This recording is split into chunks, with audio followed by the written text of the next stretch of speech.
Skin cells है वो 1 महीने में बदल जाती है, कि जो ब्लड की सेल्स है उसमें से कोई 120 दिन में बदल जाती है। कुछ सेल ऐसी है आपकी, जैसा इस गट की जो सेल्स है वो 3 या 4 या 5 दिन के अंदर अपना रिन्यू कर लेती है। अगर ये सब ऑलरेडी बॉडी में है तो इंसान बीमार है क्यों फिर? कि लोगों ने अपनी पॉजिटिव थिंकिंग से नए प्रकार की सोच डेवलप करके, नए लाइफस्टाइल्स को गेन करके अपने आप को उन बीमारियों को हील कर लिया जिनको ये कहा गया है कि ये कभी ठीक नहीं हो सकती। आपके पास बहुत सारे लोग होंगे, लेडीज स्पेशली, जिनके सर्दियों में उंगलियां सूज जाती हैं। हाँ, हाथ पैर। इसका मतलब है कि उस जगह पर ना तो न्यूट्रिएंट जा रहा है और ना ही ऑक्सीजन जा रही है। क्या आप जानते हैं कि आपका हार्ट अगर 99% भी किसी आर्टरी में ब्लॉकेज आ गई तो वो जिंदा रह सकता है, क्योंकि वो इमीडिएटली अपनी नई आर्टरी बना लेता है। डीएनए प्रोटेक्शन में हमारी बॉडी एक दिन में 10,000 मिनिमम मिस्टेक करती है, और वो मिस्टेक का नतीजा ये होता है कि that create the cancerous cell. अगर हम सिर्फ ये सोचना शुरू कर दें अपने माइंड की टेक्निक से कि हम उसको बंद कर रहे हैं, और ये 1 मिनट की एक्सरसाइज है, कभी भी हम सीख सकते हैं, आप बता दीजिए। और उधर हम ये कर लें कि जो अच्छे वाली है वह सप्लाई पूरी हो चुकी है। हमारे पास अभी 3 प्रोटोकॉल हैं उस बीमारी को हील करने के लिए जिससे सारे दुनिया डर रही है। या तो रेडिएशन है, या फिर कीमो है, और या सर्जरी है। Do you know the 4th one is what? Body तो इन्फॉर्मेशन आपको देती है जब नींद नहीं आती, बॉडी तो इन्फॉर्मेशन दे रही है जब आप शिवरिंग होती है, बॉडी तो आपको इन्फॉर्मेशन दे रही है कि आज आपका दम घुट रहा है। 90 साल की उम्र में आप अपने ब्रेन की सेल्स को मरने से बचा ही नहीं सकते, बल्कि बढ़ा सकते हैं। ये मैं नहीं कह रहा हूँ, इन 1990 की रिपोर्ट है, डॉक्टर्स की रिपोर्ट है। हर कोई स्ट्रेस और एंजाइटी बहुत ज्यादा बढ़ गई है, तो इसका कितना डीप इम्पैक्ट होता है स्टेम सेल्स पे? एक बैक्टीरिया है हमारे पास जिसका नाम टॉक्सोप्लाज्मा गोंडाई है। हाँ। सुसाइड करने के लिए मजबूर कर देता है। जब वो चूहों को दिया गया, जो चूहे बिल्ली से डरते थे, सांप से डरते थे, ईगल से डरते थे, छुप के रहते थे, वो उस जगह पर जाने लगे जहाँ बिल्ली थी ताकि वो उन्हें खाए।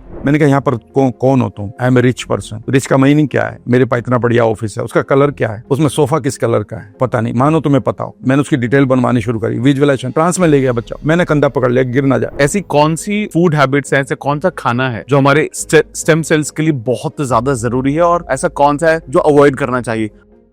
हेलो राम सर, आपका हमारे पॉडकास्ट पे दोबारा से बहुत बहुत स्वागत है। थैंक यू अमित जी।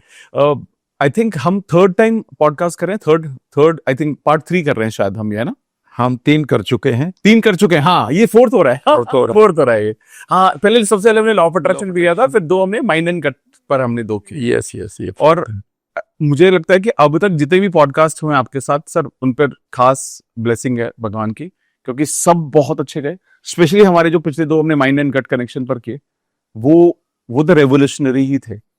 आज तक भी हमें कितना वक्त हो गया, उनको 6-7 महीने हो गए उनको शूट किए, आज तक भी टॉप 10 में वो पॉडकास्ट चल रहा है जी। और मुझे ऐसा लगता है कि बहुत ज्यादा नीडेड वो टॉपिक था, माइंड गट कनेक्शन के बारे में समझना।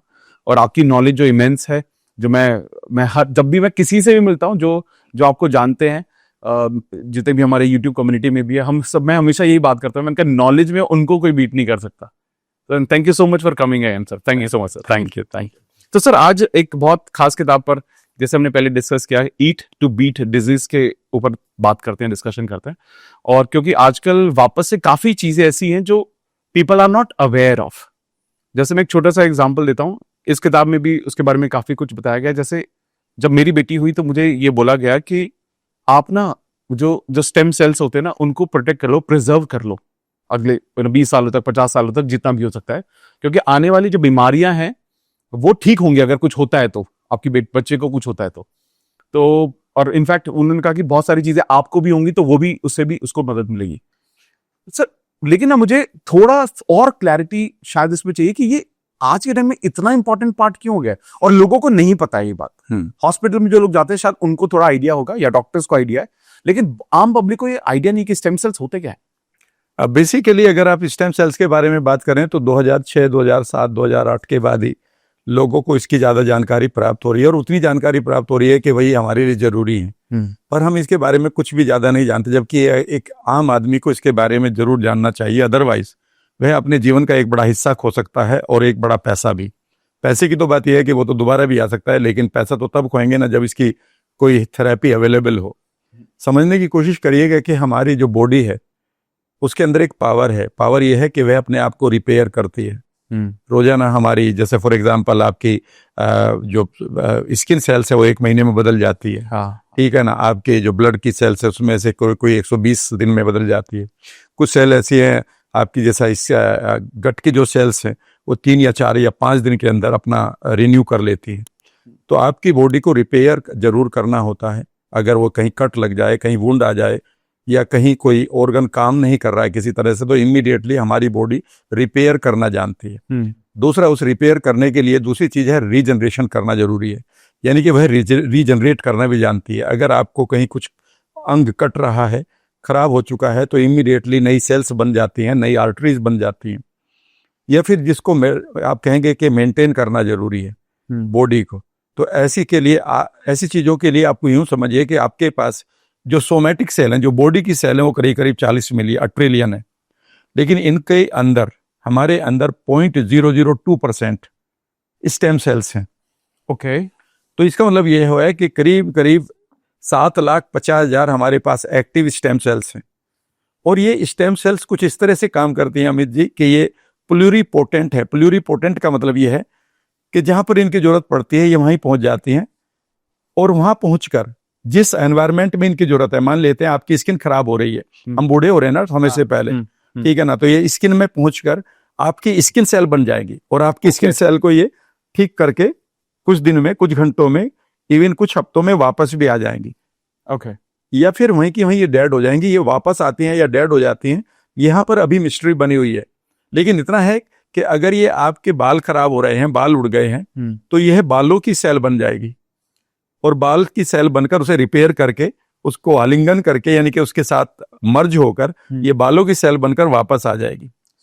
कल आपके हार्ट को कोई प्रॉब्लम आ रही है, हार्ट डैमेज हो गया, इवन अप टू 50% हार्ट जिनका डैमेज हुआ था, इस किताब में लिखा हुआ है कि उसका उस लेडी का हार्ट बिल्कुल बचा लिया गया, क्योंकि वहां पर स्टेम सेल्स को एक्टिव कर दिया गया। यानी कि स्टेम सेल्स वहां जाकर वो हार्ट सेल बन गई और जो डेड सेल थी उनको रिपेयर करना शुरू कर दिया। ठीक है ना। अगर हमारी हड्डियां टूट जाती हैं तो वहां पर ये स्टेम सेल बनकर हड्डी बन जाती है, यानी कि बोन सेल बन जाती हैं, और वह उनको इमीडिएटली रिपेयर करने लगती हैं। ऐसे ही अगर आपकी कोई भी सेल, यानी कि आपके शरीर में कोई रीजनरेट करने के लिए जरूरत पड़ रही है, तो आप चिंता ना करें, आपके पास ये ऑलरेडी अवेलेबल हैं और ये काम करने के लिए तैयार हैं, बशर्ते कि आप इनको ढंग से जान लें और इनके बारे में जानकर इनको काम करना भी सिखा दे। तो अगर ये सब ऑलरेडी बॉडी में है तो इंसान बीमार है क्यों फिर? तो मतलब वो जान नहीं रहा है कि इनका क्या करना है, क्या कैसे ध्यान रखना है। यही एक खास बात है कि हमें बेसिकली कुछ भी चीजें हमें बॉडी के बारे में नहीं पढ़ाई जाती। एक आम आदमी को कुछ भी नहीं पढ़ाई जाती। मैं कई बार लोगों को देखता हूं कि he is very competent enough कि वो करोड़ रुपए 1 घंटे में कमा सकता है, लेकिन जैसे ही वो कोई भी बीमारी आती है तो वह मात्र एक पैसिव पेशेंट की तरह काम करता है। ये काम डॉक्टर का है, बिल्कुल ये काम डॉक्टर का है। पर यहाँ पर आपको डॉक्टर्स भी ये कहते हैं कि 2 तरह के पेशेंट हैं, उनमें से एक ही पेशेंट, एक तरह का पेशेंट अपनी लाइफ को अच्छा करता है और दूसरा मिजरेबल जीता है। कोई भी दवाई आपको अगर ठीक भी कर रही है तो कई बार आपकी सिर्फ मिजरीज को एक्सटेंड कर रही है, आपकी प्रॉब्लम को सिर्फ बड़ा कर रही है और कुछ नहीं। यानी कि आप जिंदा हैं पर जिंदा नहीं है। लेकिन उसमें एक आदमी होता है दूसरा। तो यहाँ पर active patient and versus passive patient. मान लेते मुझे इमरजेंसी आई, मैं डॉक्टर के पास गया, मैंने इमरजेंसी को हैंडल कर लिया, डॉक्टर ने मुझे ठीक करके भेज दिया। अब यहां तक मेरा पैसिवनेस ठीक थी कि भाई मैंने उसको सौंप दिया, करेक्ट। लेकिन मुझे यह पता होना चाहिए कि आखिर ये बीमारी मेरे माइंड और बॉडी ने आज ऐसा क्यों डिसीजन लिया है कि ये मुझे बीमार कर रहा है, अब तक क्यों नहीं करा। अगर मैं अचानक 35 साल की उम्र तक आंखों से ठीक देख रहा हूं और 35 साल के बाद 36वां साल जो आ रहा है, मैं एक आदमी को देखने गया था ना दुबई में, उसने कहा 35 साल तक मेरा 6x6 का विजन था और 36वें साल में मेरी बॉडी ने मुझे और मेरे माइंड ने पूरी तरह से अंधा कर दिया, मुझे कुछ भी दिखाई नहीं देता। Why your mind and body has taken this decision, जबकि आपके पास पावर अब तक थी। अब तक आपके पास सारी पावर है कि आप पैसा कमा लें, आपके पास पावर है कि आप अपने घर को चला रहे हैं। अचानक आज आपने डिसीजन क्यों लिया कि मैं तो नहीं कर अपना काम कर रहा हूं और मैं तो सबसे अलग होऊंगा और मैं तो इस घर को तबाह करूंगा। It mean something has gone wrong ना। बीमार हम इसलिए होते हैं कि हमें कुछ भी इसके बारे में पता ही नहीं। स्टेम सेल लोगों को तब से पता चला जब से हमारे करीब 10-15 सालों से बच्चों की स्टेम सेल्स को प्रिजर्व कराया गया है। ये अच्छी बात है। हाँ। ये डॉक्टर का डिसीजन है, ये पेरेंट्स का डिसीजन है, ये बिल्कुल इस पर मैं कुछ नहीं बोलूंगा। लेकिन मैं ये कह रहा हूं कि आपकी बॉडी के अंदर पूरी की पूरी संभावनाएं हैं और ये एक जगह नहीं, बहुत जगह आपने पढ़ा है कि लोगों ने अपनी पॉजिटिव थिंकिंग से नए प्रकार की सोच डेवलप करके, नए लाइफस्टाइल्स को गेन करके अपने आप को उन बीमारियों को हील कर लिया जिनको ये कहा गया है कि ये कभी ठीक नहीं हो सकते। और ऐसे मेरे पास तो अब नहीं सैकड़ों केसेस हैं कि उन्होंने कहा कि राम सर, मैंने अभी एक लेडी ने मुझे बताया कि राम सर मेरे एक रिलेटिव को कहा गया है कि ये तो ट्यूमर बहुत ही मैलिग्नेंट हो सकता है, और मैंने उसको सिर्फ आपकी कुछ एक विजुअलाइजेशन जो मैंने उनको गाइड किया कि ऐसे से एक अपनी आवाज में उसने बना दिया। एंड उसने कहा कि डॉक्टर वाज सरप्राइज कि ये बढ़ने के बजाय ये जीरो की तरफ जा रहा है, यानी कि your body has the power. तो स्टेम सेल बेसिकली आपकी कमांड पर काम करने को तैयार है। ओके। तो बीमार इसलिए होते हैं अमित जी, अगर आप इस सवाल का जवाब रह गया तो बीमार इसलिए होते हैं कि हम अपनी बॉडी को, अपने माइंड को, और माइंड और बॉडी को जो जोड़ता है उस वायरिंग को अगर हम कभी एब्यूज ना करें ना, इन तीन चीजों को, तो हमारी बॉडी सिर्फ और सिर्फ स्वस्थ रहना जानते हैं, ये डॉक्टर्स कहते हैं। और उस वर्ड को भी मैं बताता हूं, होम्योस्टेटिस। ओके। होम्योस्टेटिस का मतलब है कि अगर हम अपनी माइंड को, हम अपनी वायरिंग को, जिसको नर्वस सिस्टम कहते हैं, और हम अपनी बॉडी को खाने से या एनवायरनमेंट से, पोल्यूशन से, पीने से, चबाने से, बेकार की चीजें अगर हम एब्यूज नहीं करते हैं, तो हमारी बॉडी एंड माइंड और हमारा जो नर्वस सिस्टम हमें बीमार पड़ने के लिए कभी भी बाध्य नहीं करता। हमारी बॉडी सिर्फ और सिर्फ स्वस्थ रहना जानती है। बेसिकली जितनी भी आप दवाई खाते हैं, जब आप एंटीबायोटिक भी खाते हैं, एंटीबायोटिक आपकी बीमारी को ठीक नहीं करता। बेसिकली वह मात्र उस बैक्टीरिया को मारता है, उसके साथ अच्छे भी मर जाते हैं, ठीक है ना, जो खतरनाक थी। बॉडी खुद को हील करती है।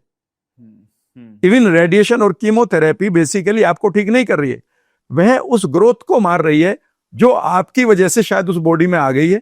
आप रेस्पॉन्सिबिलिटी लेना ले, पैसिव पेशेंट नहीं लेगा। वो कहेगा हाँ ये मेरे हाथ में थोड़ा ही है, एक्टिव पेशेंट का ये मेरे हाथ में है। मुझे जब से ये हादसा हुआ मेरी लाइफ में, जब से मेरी ये सोच बदली है, जब से मुझे गुस्सा आना शुरू हुआ, जब से मैंने इस फेलियर को दिल पर ले लिया, तब से ही मैं डिप्रेशन में और बीमारी को लिए हूं। तो ये एक्टिव पेशेंट है। एक्टिव हमेशा ये सोचता है, जनरेटिव लर्निंग करता है कि ये बीमारी हुई है तो ठीक है, तो डॉक्टर ने कर दी, बट ये हुई क्यों, what is my role now. तो लोग इसलिए बीमार पड़ते हैं बिकॉज वह अपने स्टेम सेल को समझते ही नहीं, ये मानते हैं कि ये किसी और की सब्जेक्ट है और वही इसको समझेगा, जबकि ये मेरे और आपके बच्चों को भी पता होना चाहिए कि हमारे पास ये पावर है और हम इसको, और ये अभी भी जनरेट हो रही है। आपकी स्किन को अगर स्टेम सेल आज काम करना बंद कर दे, या हमारे पास आज स्टेम सेल ना हो, तो विद इन 7 days हम ऑलरेडी मर चुके होंगे। पता है क्यों? बिकॉज 7 दिन के बाद हमारी 7 days का में हमारी सारी की सारी इम्यूनिटी रिपेयर हो रही है। तो 7 दिन अगर आज स्टेम सेल मेरी खत्म हो जाती है, मान लेते हैं, तो आज से 7 दिन तक जितनी रिपेयर हो गई होगी इम्यूनिटी की, वो मुझे हेल्प कर देगी। 8वें दिन तो मुझे एक मच्छर भी काट लेगा, वही मार देगा, बिकॉज मुझे डिफेंस कौन दे रहा है। 15 दिन में मेरी स्किन बदलनी शुरू हो जाएगी। अगर स्किन बनी नहीं रही नहीं तो I will be exposed to various, ठीक है ना, बैक्टीरिया, क्लियर है ना। ऐसे ही मेरे अगर लंग्स के काम नहीं करेंगे तो मैं चोक हो जाऊंगा और 15 दिन के बाद। तो आपके पास तो स्टेम सेल काम कर रही है, और ये 7 लाख 0.002% है, इनकी अपनी नेचर है, ये हमेशा आपकी कॉल पर काम करने के लिए तैयार है। जैसे अमित जी, आपको मान लेते हैं मुझे यहाँ पर कट लग गया, हाँ ठीक है ना, तो यहां से एकदम से डिस्ट्रेस मैसेज जाएगा मेरे माइंड को, और वो माइंड के पास यूजुअली नर्वस सिस्टम है, उसमें मेन पार्ट्स की अगर हम बात करें तो वेगस नर्व है। हाँ। अगर मेरे यहां से मैसेज वेगस नर्व के द्वारा ठीक जा रहा और मेरी वेगस नर्व खराब नहीं है, वायरिंग अगर खराब होगी तो आप 10 करोड़ के मकान में सो नहीं पाते ना रात को। जब भाई वायरिंग खत्म हो गया, मैं 42 डिग्री में कैसे सोऊं रात को? बच्चे भी सीखते रहते हैं कि एसी चलाओ। तो अगर यहां से मैसेज जाएगा तो माइंड इमीडिएटली ये देख लेगा कि I have got the distressed message. यहां से ये एक बेसिकली ग्रोथ फैक्टर, एक केमिकल होता है, वो यहां से निकलता है और वो वेगस नर्व के थ्रू हमारे माइंड में जाता है। हमारा माइंड इमीडिएटली एकदम से डिस्ट्रेस मैसेज को हमारे बोन मैरो में भेजता है। हमारी जो स्टेम सेल है बेसिकली वो कई जगह पर उनके निश है, मतलब आले हैं, जगह। ओके। उनमें से मेन है हमारा bone marrow. Okay. Bone marrow में भी 3 तरह की स्टेम सेल मिलती हैं। एक स्टेम सेल जो आपके ब्लड को बनाती है। ओके। तो जितना भी आपका ब्लड बन रहा है वह आपके स्टेम सेल्स उनको बनाने आती हैं, ठीक है।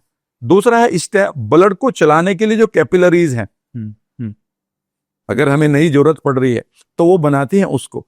और तीसरी है जहां पर ब्लड वाली कोई चीज नहीं है, फॉर एग्जांपल हमारी बोन्स हैं, कार्टिलेज हैं, जहां पर ज्यादा ब्लड वाला कोई काम नहीं है, मसल्स हैं, ठीक है ना। आप ये समझिए कि जो हमारे जोड़ हैं वहां पर अगर कोई इवन कार्टिलेज आपका दोबारा बना सकती है, ये लिखा हुआ है। अगर आप साइंटिफिकली बात करें, लाइक कई बार लोग कहते हैं मेरा लिगामेंट खराब हो गया, और किसी ने कहा मेरे बन भी गए हैं। कई बार डॉक्टर जो डिस्पेंजा के बारे में कई लोग कहते हैं कि उनके कार्टिलेज बिल्कुल बन सकते हैं, क्योंकि स्टेम सेल अगर वो वहां पर काम कर गए, वहां पर 3 तरह के उनके नाम है, एक का नाम है एचएससी, एक का नाम है एमएससी, एक का नाम है ईपीसी। इन तीनों के नाम, और ये तीनों काम करती हैं। तो जैसे ही माइंड को पता चलेगा कि यहाँ पर हमारे लिए डिस्ट्रेस आ गई है और हमें यहाँ रीजनरेट करना पड़ेगा, या तो ब्लड को रीजनरेट करना पड़ेगा क्योंकि ज्यादा निकल गया है, या फिर हमें ब्लड भेजने के लिए कैपिलरीज को जिसको हम एंजियोजेनेसिस भी कहते हैं, और तीसरा है कि यहाँ पर अगर कुछ मस्कुलर मसल्स हैं, हड्डी टूट गई है, तो इमीडिएटली हमें ये सेल्स क्रिएट करने के लिए स्टेम सेल्स को यहाँ भेजना होगा। Can you believe what happened? जैसे ये जाता है तो आपके ये जितने भी यहाँ से ग्रोथ फैक्टर निकले हैं, वो they travel through your blood to the deep penetration into the bone, वो बोन में अंदर जाते हैं, ठीक है ना। उनको साइनोसोइडल नाम के एक चैनल कहा जाता है, कैपिलरीज के अंदर होता है, और वहां से वो बोन मैरो के अंदर जाकर स्टेम सेल को बताते हैं कि हम डिस्ट्रेस में हैं, आप अब तैयार हो जाओ। और वहां से वो तैयार होकर इस तरह से चलते हैं मानो अपने साथ पूरा जखीरा लेके चलते हैं टू रिपेयर। और वो इस तरह से दौड़ लगाते हैं जैसे किसी छत्ते में से मधुमक्खियां आती है, और वो यहाँ पर आ जाते हैं और वो अपना काम करना शुरू कर देते हैं, ठीक है ना। ईपीसी सेल करती है कि वह इमीडिएटली लाइनिंग बनाना शुरू कर देती है कैपिलरीज की, कि हमें कैपिलरीज कहाँ निकालनी है। इमीडिएटली जो एचएससी है वह ब्लड के लिए, अगर कुछ ब्लड में स्पेशल काम करना है उनको, और जो एमएससी है वो स्पेशल सेल्स होती है। अगर यहाँ पर कोई ऐसी चीज की जरूरत पड़ रही है कि जहाँ पर मसल्स रिपेयर करनी है, हमें हड्डी रिपेयर करनी है, तो यहाँ पर इमीडिएटली ये पहुंचकर काम करना शुरू कर देती हैं, और इमीडिएटली यहाँ पर पहुंचकर ये अपनी आइडेंटिटी को खो देती हैं। They are no more stem cell. Okay, वो वही अच्छा, ये वही बन जाती है। ओके, तो मैं आपको एक चीज बताऊं, मेरे मेंटोर कहा करते थे कि अगर स्टेम सेल को अगर जीवित रखना है ना, तो अपनी आइडेंटिटी को फ्लेक्सिबल बना लो। पिताजी के सामने जाओ तो बेटा बन के जाओ, दोस्त के साथ दोस्त रहो। ये एनएलपी बताया करते थे मुझे, ये इस चीज को यकीन करना। उन्होंने कहा कि जब भी आप इतने रिजिड हो जाते हैं कि तुम नहीं बदलोगे, दुनिया कुछ भी कहे, यह गलत है। फ्लेक्सिबल रहना है लाइफ में, तो क्योंकि आपकी नेचर ही फ्लेक्सिबिलिटी की है। ओके, क्योंकि आपके माइंड को ही तो पकड़ रही है आपकी बॉडी।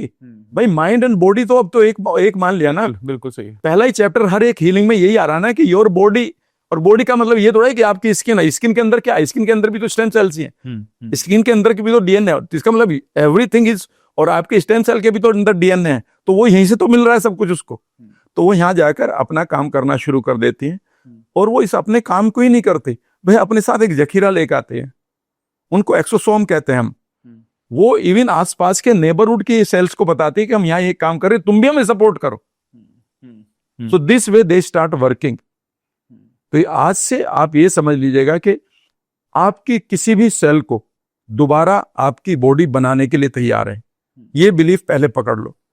और बॉडी को कहाँ अब्यूज कर रहे हो तो हम इस नेचर अगले पार्ट में लेंगे और क्या क्या करना है, लेकिन आपके स्टेम सेल को ये समझने की कोशिश करो, और ये अपने आप को मल्टीप्लाई करते रहते हैं, या फिर अगर ये मल्टीप्लाई नहीं करे तो आप जिम्मेदार हैं।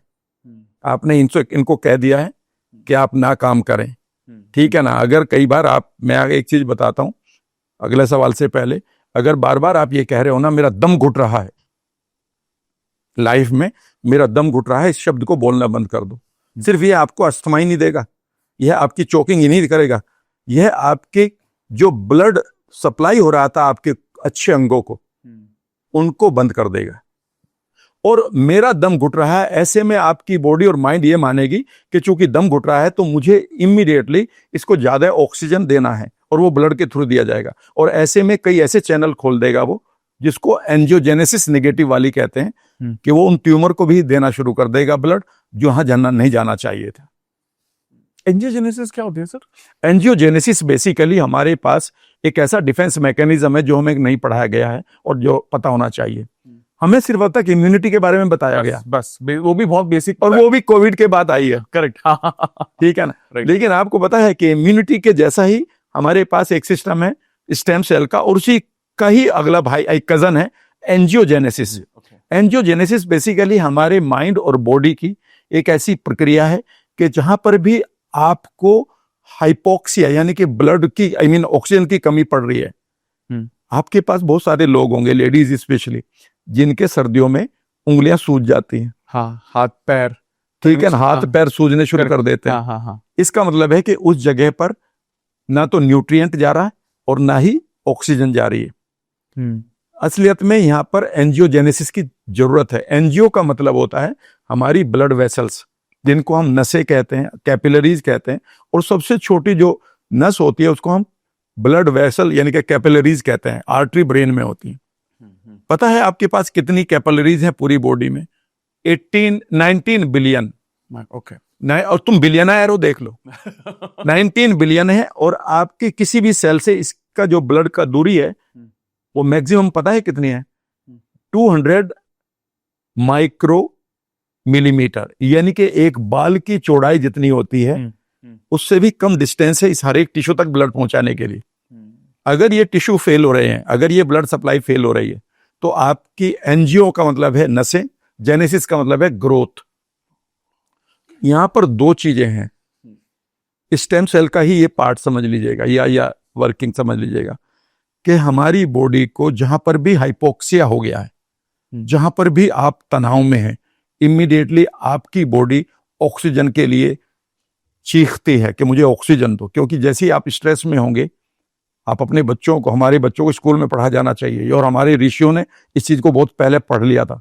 जब भी आप एंजाइटी में या स्ट्रेस में होंगे ना अमित, हमारी जो ब्रीदिंग है शैलो हो जाएगी यहां से, और हमारा जितना ऑक्सीजन चाहिए था उसकी पूर्ति हार्ट को ही नहीं होती, बॉडी को तो क्या होगी, माइंड को ही नहीं होती। इसलिए दिमाग खराब हो जाता है यहाँ कर स्ट्रेस में, आप डिसीजन नहीं ले पाते।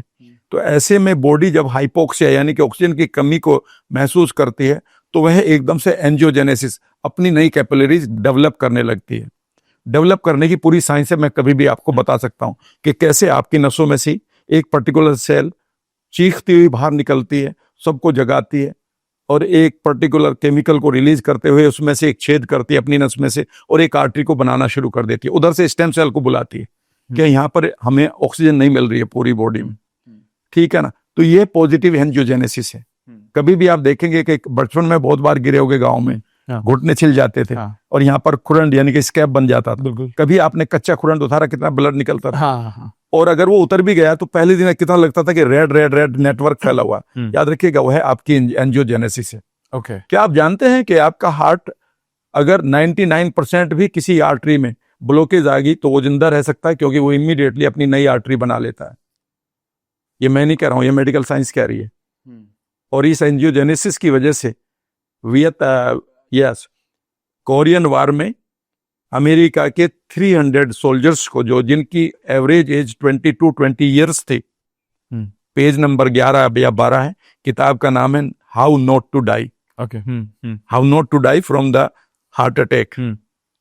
300 सोल्जर्स को जब उनकी ऑटोप्सी की गई, जो डेड हो गए थे, उनके हार्ट को खोला गया, तो कैन यू बिलीव के उनमें से 70% यंग ऑफिसर्स के आर्टरीज ब्लॉक्ड थी, और वो पूरी मेहनत कर रहे थे, ठीक है ना। उनमें से 70% ऐसे थे जिनको 90% तक ब्लॉकेज थी, और वो जीवित थे, क्योंकि वो बराबर में उनकी अपनी खान पीन से, उनकी अपनी एक्टिविटी से, उनके अपने एंजॉयमेंट से, उनके अपने माइंड की जो जो जो माहौल उन्हें मिल रहा था, उसकी वजह से जो उन्हें सिग्निफिकेंस मिली थी, we are officers because we are dying for the country, उसकी वजह से उनके माइंड और बॉडी ने उनकी स्टेम सेल्स को, एंजियोजेनेसिस को पूरा करते हुए उनको एक नई ब्लड सप्लाई दे दी थी। एंजियोजेनेसिस में खतरनाक बात यह होती है कि कई बार हमारी बॉडी के अंदर जो माइक्रो ट्यूमर्स पड़े होते हैं, डू यू नो कि हमारी बॉडी में जब सेल डिवाइड होती है तो हमारी डीएनए में ऑलमोस्ट पर डे 10,000 मिस्टेक्स होती हैं। 10,000 मिस्टेक्स होती हैं। Yes, I mean read the same book, आपके हाथ में है ना, इसका चैप्टर पढ़िए, डीएनए प्रोटेक्शन, चौथा चैप्टर है, ठीक है ना। उसके ऊपर हम कभी अलग से ही करेंगे, लोग जब डिमांड करेंगे तो।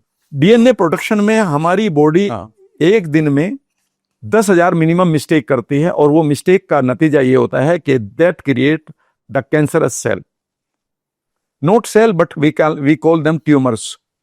वो ट्यूमर्स माइक्रो ट्यूमर्स होते हैं, और वो जीवन भर पड़े रहते हैं, वे कभी नुकसान नहीं करते। कुछ दिन के बाद उन्हें हमारा लिम्फ सिस्टम यानी कि हमारी इम्यूनिटी खत्म भी कर देती है, बाहर भी फेंक देती है बॉडी, फिर नए बन जाते हैं, क्योंकि ये रोजाना की प्रक्रिया है। इसीलिए लोग कहते हैं कि 10,000 कैंसर सेल बनती है। 10,000 नहीं बनती, ज्यादा बन जाते हैं कई बार, क्योंकि 10,000 तो गलतियां करता है डीएनए। सो डीएनए हमेशा रोज गलतियां कर रहा है। हमारा गलतियां करने का मतलब गलतियां कर रहा है because it is not in the right position, कि वो आपके माइंड से, आप स्ट्रेस कितने हैं, आप जल्दबाजी में दौड़ते हुए आए हैं, अभी कहीं फिर जाना है, तो आपके अंदर की जो हार्मनी है वो तो टूटी हुई है। And DNA listens to everything. Correct. फिर आप किस माहौल में रहते हैं, कितना यहाँ पोल्यूशन होता है, आप जितनी सिगरेट लोग पी रहे हैं उससे ज्यादा उनके पैसिव स्मोकर आप बन चुके हैं, जो आपके डीएनए को खराब करते हैं। आप खाने में क्या खा रहे हैं, आपका पोल्यूशन कितना है, आपकी सोच क्या है, आपको कितनी एक्सरसाइज करनी चाहिए थी 60 ट्रिलियन सेल्स को चलाने के लिए, वो नहीं कर रहे हैं, तो आपका डीएनए तो मिस्टेक करेगा ना।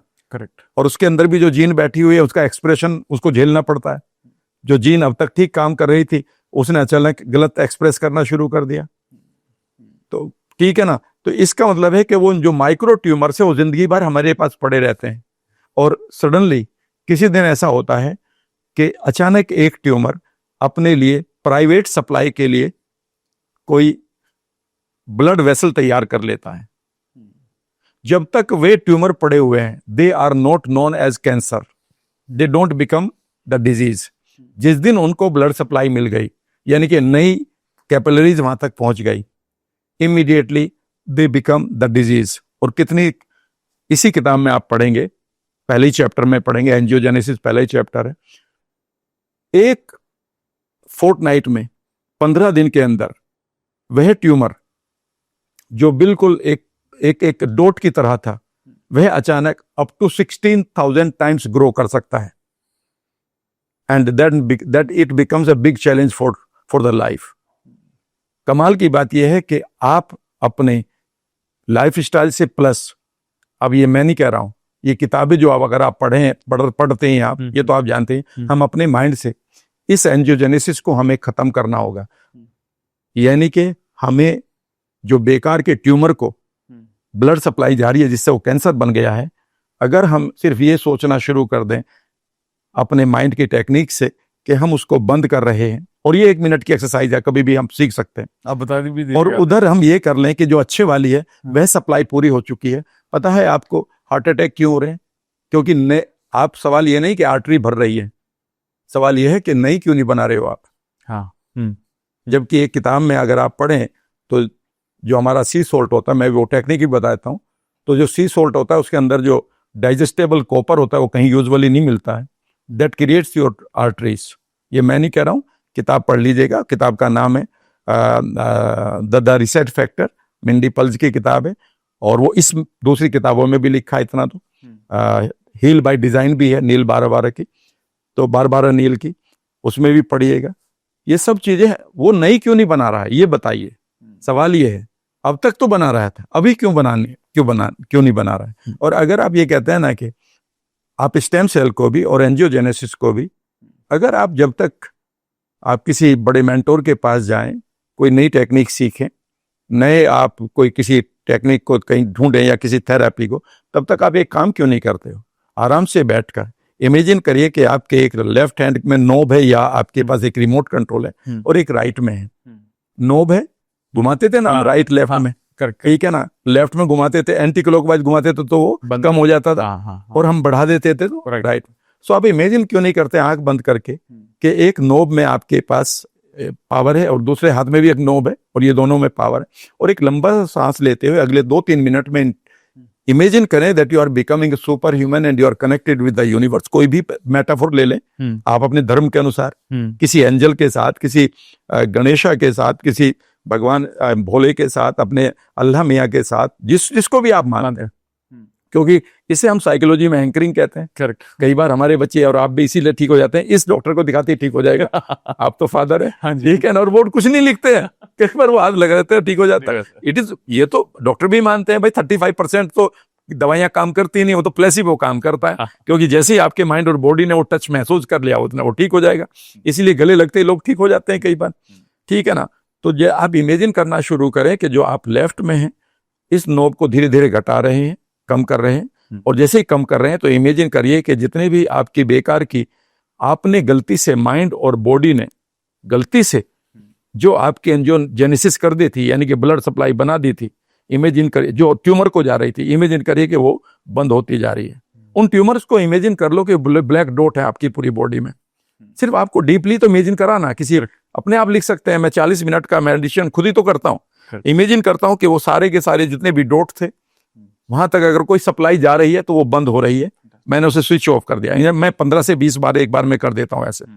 और इमेजिन करता हूँ कि नाउ दे आर विदरिंग, वो बिल्कुल सूख रहे हैं, दे आर गेटिंग इनविजिबल, वो इनविजिबल हो रहा है, and my body is feeling them unwanted. अब मेरी बॉडी उन्हें अनवांटेड फील कर रही है, यानी कि मेरा माइंड उन्हें रिजेक्ट कर रहा है। नाउ माई इम्यूनिटीज उनको ट्रकों में भरकर बाहर फेंक रही है, थ्रू स्टूल, थ्रू अपने क्या कहते हैं पसीना, छींक, खांसी या आई मीन यूरिन के द्वारा। Is that right? Lymph node ऐसे ही तो काम करते हैं ना। बिल्कुल सही। अब इधर आ जाता हूं और मैं इमेजिन कर रहा हूं कि अब मैं इंटरनल वर्ल्ड में जाकर इमेजिन कर रहा हूं कि मेरे पास जो पावर है अब इसको मैं बढ़ाते धीरे धीरे जा रहा हूं, और बढ़ाते हुए मैं पूरी की पूरी बॉडी, आई मीन आपके सर से लेकर पैरों तक इमेजिन कर रहा हूं कि जो मेरी वांटेड या रेलेवेंट कैपिलरीज हैं, अगर वो कहीं से बंद हो गई हैं तो वो खुल रही हैं। At the same time the blood is flowing, और अगर कहीं जरूरत पड़ रही है तो नई भी मेरी बॉडी बना रही है, बट वो ऑप्टिमम लेवल पर मैंने उसको रोक दिया। ऑप्टिमम मतलब जितना बॉडी को चाहिए। और अगर इसे मैं 15-20 मिनट कर लूं तो मैं इतना बता रहा हूं कि ये प्लेसिबो में, मेरा इसमें कुछ नहीं है, सारी किताबें यही कह रही है कि यू कैन किल। आप 1957 का तो सभी को पता है कि मिस्टर राइट को जब भी लंप निकले हुए थे 6, ओवरनाइट ठीक होने लगे थे वो, और वो आदमी 4th स्टेज के कैंसर से बच गया था, because blood supply was over. तो बेसिकली अगर आप ये कहें ना, हमारे पास अभी 3 प्रोटोकॉल हैं उस बीमारी को हील करने के लिए जिससे सारे दुनिया डर रही है। या तो रेडिएशन है, या फिर कीमो है, और या सर्जरी है। Do you know the 4th one is what, जो नंबर 1 बनने जा रहा है आने वाले टाइम में? Stop the supply. और जैसे ही एक बच्चे की, 12 साल के बच्चे की, जिसके लंग्स में ये बीमारी हो गई थी और उसका सांस बंद होने वाला था, अब से कुछ 1 साल पहले जब ये स्टेम सेल का ही जिक्र हो रहा था 2010, 11, 12, 13 के आसपास, उसको सिर्फ यही काम किया गया एक मेडिसिन के द्वारा। It is written in the very second page only of this book, ठीक है ना। और अचानक जैसे ही उसकी सप्लाई बंद हुई, tumour was gone and the child started playing football once again at the age of 12 and it came back, और वो कभी वापस नहीं आई उसको बीमारी। तो याद रखिएगा, पर ये आपका माइंड इजीली कर सकता है, बशर्ते कि आप इसको करें। और इसी तरह से आप स्टेम सेल को भी तो कर सकते हैं। हाँ, करेक्ट। गड़बड़ ये होगी कि आपके माइंड ने, मैं आपको एक सीक्रेट बता देता हूं, आपके पास 3 चीजें हैं। एक है बॉडी जिसमें पूरा काम चल रहा है, एक है माइंड। जब आपको पैदा किए हुए थे तो हमें माइंड मिला था, ब्रेन सेल में कुछ एक ऑलरेडी फिक्स थे प्रोग्राम्स हमारे, सी ड्राइव की तरह, कि मेरे बाल कैसे होंगे, मेरी बॉडी कैसे काम करेगी। मेरे माइंड के अंदर प्रोग्रामिंग थी कि वो मेरी किडनी को कैसे काम कराएगा, इतना अगर उसके पास मटेरियल है तो वो कैसे काम करेगा, इतना है तो कैसे काम करेगा, मेरे गट को कैसे काम करना, कहाँ है प्रोग्रामिंग यहाँ पर। Is that right sir? बिल्कुल। इवन मेरा हार्ट बीट करता है तो माइंड से ही तो करता है। बिल्कुल सही। Okay, I mean electrically impulses जाते हैं वो। अब अगला सवाल समझने की कोशिश करिएगा, वो कैसे जा रहे हैं। यहाँ से नर्वस सिस्टम है जिसको हम वेगस नर्व कहते हैं, जो हमारी पूरी बॉडी में जा रहा है। अब एक बात समझने की कोशिश करिएगा, your body is completely okay to work. यह आपकी एक मशीन है की तरह, लेकिन मशीन नहीं कहना चाहिए, इसकी अपनी इंटेलिजेंस है, ये काम कर रही है अपना। आप लेकिन कब काम कर रही है? जब आपका माइंड पूरी तरह से अपने मैसेज को भेज रहा है। तो इसका मतलब है कि अगर आपके माइंड में कोई तनाव नहीं है, अगर आपके माइंड में बेकार के ड्राइव्स भर गए वायरस से, तो आपका सी ड्राइव काम करेगा। अब दूसरी बात है कि ये तो काम कर रहा है, पर आपका वेगस नर्व यानी कि आपका नर्वस सिस्टम टायर्ड हो चुका है, बिकॉज आप उसको हील ही नहीं कर रहे। पूरे के पूरे इंडिया, आई मीन भारत में, मैंने सिर्फ एक आदमी को वेगस नर्व के बारे में एक वीडियो में बात करते हुए देखा है, लेकिन उसके आगे भी उन्होंने कुछ ज्यादा बात नहीं करी, तो मैं नाम क्या बताऊं, ठीक है ना, कि नहीं तो लोग कहेंगे चलो उनको ही देख लेते। उन्होंने कहा बस वेगस नर्व, नाम ही लिया, बस खत्म, बस लिया ना। अब ये बताइए कि आपकी वायरिंग ही काम नहीं कर रही है तो कैसे आपका काम चलेगा? आपकी बॉडी तो कह रही है मैं तो करने को तैयार हूं काम, मैं तो स्टेम सेल तक भी तो आपका मैसेज जा रहा है, आपका इम्यूनिटी पे तो यहीं से जाता है न्यूरोपेप्टाइड के द्वारा, वेगस नर्व के द्वारा, वो काम करने को तैयार है, बट और आपका माइंड भी भेज रहा है, बट आपने कभी वेगस नर्व को कभी एक्टिवेट किया? भाई साहब, जब मुझे वेगस नर्व के बारे में पता चला, मैंने सबसे पहले इसके बारे में पढ़ा और अपनी वेगस नर्व को एक्टिवेट करना शुरू करा। और मैं लोगों को बताता हूं भाई, जब तक मेरे साथ मिलोगे तुम तब तक इतना काम कर लो, खूब गार्गल किया करो, जब भी मौका मिले पहाड़ों की नदियों में नहाया करो जहां पर पानी बहुत ठंडा हो, अपना ध्यान रखते हुए, ठीक है ना? तो मुझे कभी आप देखेंगे, कभी मैं मिलूंगा आपको तो ऋषिकेश में मिलूंगा और पूछोगे कहाँ हूं, तो मेरी टीम जानती है सुबह और शाम मैं कोई दिन नहीं छोड़ता था, यहां तक डुबकी लगाना, 50-60 डुबकी लगाना और यहां तक डूबे रहना। जब भी आपका मौका मिले गार्गल करना शुरू करो, नमक से सिंपल, कैसे भी करो, ओके, कैसे भी गार्गल करो, ठीक है, ठीक है ना? जब भी आपको मौका मिले सिंहासन करो, जीभ निकालकर। जब आप थायराइड के लिए काम करते हैं, वो थायराइड के लिए अकेले नहीं होता, वह आपके नर्वस सिस्टम को भी एक्टिवेट करता है अगर वो इतने लेवल पर है। जब भी आपको मसाज करानी है तो एक्सपर्ट से कराओ, कभी भी एवं ही मत कराओ, बिकॉज आपकी वो वह। लेकिन इससे भी इंपॉर्टेंट है कि जब भी आप शांत बैठे, अपनी पूरी बॉडी को फील करने की कोशिश करो कि मेरे लंग्स इस समय क्या कर रहे हैं, मेरा हार्ट कैसे काम कर रहा है। जब आप इस तरह की सोच लेते हैं तो ये सोच और सिर्फ न्यूरॉन के द्वारा ही आप फील कर सकते हैं, और आपकी वेगस नर्व में कुछ और नहीं है, वे न्यूरॉन्स ही हैं। लेकिन ये चीज अगर हमारे जितने भी ट्रांसफॉर्मर हैं, जितने भी चेंज मेकर हैं, ट्रेनर के रूप में, बाबाओं के रूप में, उन्हें बेसिकली ये नॉलेज दी जानी चाहिए कि वो अपने लोगों को जरूर दें, दे भी रहे हैं, लेकिन अगर उन्हें और स्पेसिफिक बता दें, क्योंकि आज हमारे साथ प्रॉब्लम यह है कि हम लॉजिकली भी जानना चाहते हैं। हाँ। अब वो पुरानी तरह नहीं कि जैसे ही पुरानी बहू को कह दे कि बेटा ऐसे किया जाता है हमारे घर में, तो मानना शुरू कर देती थी, जो भाभी माँ होती थी बड़ी। अब तो वो नई वाली तो कह देगी नहीं, पहले मुझे बताओ वाई, ठीक है ना?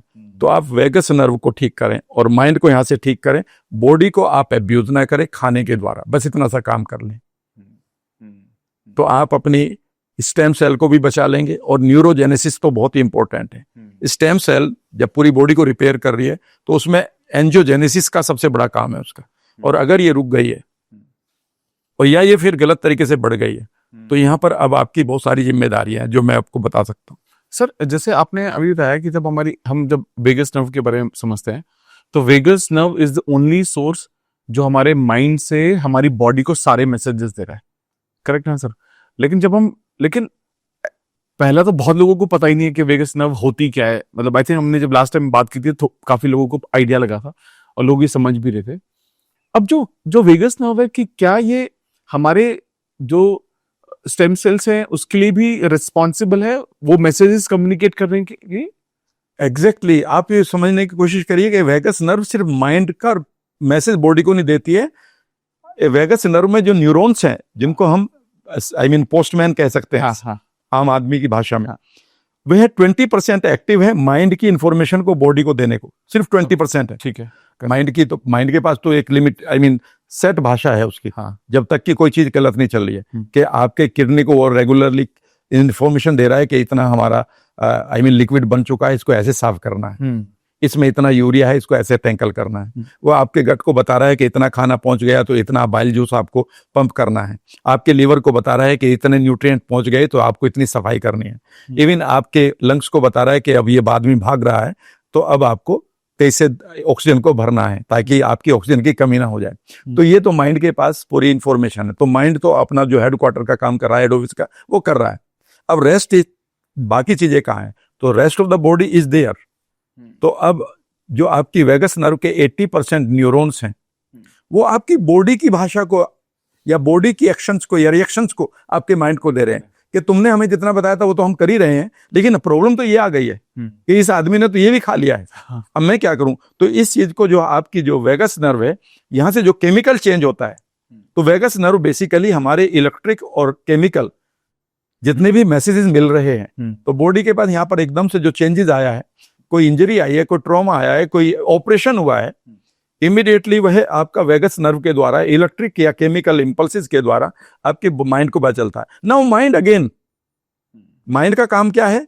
आपकी बॉडी को बचाए रखना, वो कभी नहीं, आपने कभी देखा सपने में भी अगर आपको ये दिखाई दे रहा हो कि अब मौत आएगी तो आपकी आंख खुल जाती है?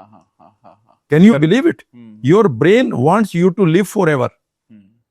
फिर हम मर क्यों रहे हैं वो दूसरी बात आ गई, ठीक है ना। तो आपका ब्रेन इमीडिएटली, आपका माइंड वेगस नर्व से कहेगा कि फिर ये काम करो, हमारे पास अब लीवर में इतनी एक्स्ट्रा शुगर पड़ी हुई है, फटाफट इस आदमी के पास डाल दो ताकि ये अपने अंदर कुछ पावर को लाए। तो वो एकदम से बचाने पर लग जाता है, वो अपनी स्टेम सेल, वहीं से स्टेम सेल्स बेसिकली अपना मैसेज लेती हैं। तो डिस्ट्रेस अंग मेरा ये है, यहाँ से मैसेज गया, यहाँ से स्टेम सेल तक गया, वहां से वो दौड़ना शुरू होती है और वो फिर यहाँ पर अपना काम करना। ये एक नॉर्मल प्रोसेस है। अगर आप एक नॉर्मल आदमी हैं, गड़बड़ ये है कि एबनॉर्मल इसलिए बन गए कि माइंड में हमने बिना मतलब की पास्ट की पेनफुल मेमोरी भर रखी। भूत जो काल का लिए बैठे हैं, भूतकाल कहते हैं, जो काल का भूत तो अभी भी लिए बैठे हैं। 50 साल 20 साल पहले उस आदमी ने मुझे थप्पड़ मारा था, अरे यार 20 कैलेंडर बीत गया, तू अभी भी वहीं खड़ा है। इसलिए मेरी बहू ने मुझे ये बोल दिया था 80 साल की, अरे मैडम तुम और 2-4 साल बच रहे, कहीं भजन कर लो। ये 10 साल पहले इसने क्या कहा था, तब तक भी वहीं खड़ी हो। तो हम वहीं के वहीं खड़े हैं। हम ये कहते हैं हम वर्तमान में जी रहे, वर्तमान में नहीं जी रहे, हम तो पास्ट में जीते हैं बेसिकली। वहीं से हमारी आइडेंटिटी आ रही है, उसी से हम फ्यूचर की तरफ जा रहे हैं। पहले तो प्रॉब्लम ये आ रही है, इसलिए यहाँ से खराब है। यहाँ से अगर आप ठीक है पर वायरिंग खराब हुई पड़ी है, इंफॉर्मेशन यहाँ से माइंड पूरी दे रहा है कि आपको ये काम करना चाहिए था, लेकिन आपकी बॉडी 50% पे आ गई है। क्यों आ गई? क्योंकि आपका नर्वस सिस्टम ही 50% दे रहा है इंफॉर्मेशन बॉडी को, और बॉडी जो इंफॉर्मेशन दे रही है उसे आप सुनने को तैयार नहीं है। बॉडी तो इंफॉर्मेशन आपको देती है जब नींद नहीं आती, इसका मतलब गड़बड़ हो चुकी है। बॉडी तो इन्फॉर्मेशन दे रही है जब आप शिवरिंग होती है, बॉडी तो इन्फॉर्मेशन दे रही है जब आपको बुखार होता है तो आप एकदम पैरासीटामोल खाते हैं। बिल्कुल भी नहीं, वो सुन कहना चाह रही है कुछ। बॉडी तो आपको इन्फॉर्मेशन दे रही है कि आज आपका दम घुट रहा है, बॉडी तो इन्फॉर्मेशन दे रही है। वेगस नर्व अगर आपकी खराब होगी ना 50 साल के बाद, तो देख लेना 50-60 साल के आदमी को एक से पूछना कि खाना निगलते हुए प्रॉब्लम आती है ना। हाँ जी, कई बार ऐसा लगता है कि गले के पीछे कोई गोली अटक गई है जो खाई थी, जैसे गोली अटक जाती थी। वो कहता हाँ आती है। पता है ये क्या है? ये कोई भी इस समय आपका माइंड जो इंफॉर्मेशन दे रहा था गले को पूरा खुलने के लिए, उम्र के इस पड़ाव पर आपने बिना मतलब, रामलाल ने मेरे लिए क्या किया, श्यामलाल ने मेरे लिए खराब कर दिया, पिताजी ने मेरे लिए खराब कर दिया। तो वेगस नर्व तो आपकी बर्नआउट हो चुकी है इन विचारों से, वो तो विचारों से पे चलती है। तो अब वेगस नर्व यहाँ खोल ही नहीं रहे आपके गले को। 60 साल की उम्र के बाद आ रही थी ना एक पोस्ट के, एक आदमी का खाना खाते खाते चोक हो गया गला और वो उसकी डेथ हो गई। ये मेरे ही फ्रेंड ने, एक साइकोलॉजिस्ट है, उन्होंने कहा था कि 60 साल के बाद ये ऐसा करना चाहिए। मैंने कहा आप गलत कह रहे हो सर। अब ये कहे कि 60 साल के बाद अपनी वेगस नर्व को पूरा रखें, बॉडी तैयार है। 90 साल की उम्र में आपकी न्यूरोजेनेसिस हो सकती है। Can you believe? न्यूरो का मतलब है ब्रेन सेल, जेनेसिस का मतलब है बढ़ाना, उधर तो एंजियोजेनेसिस है।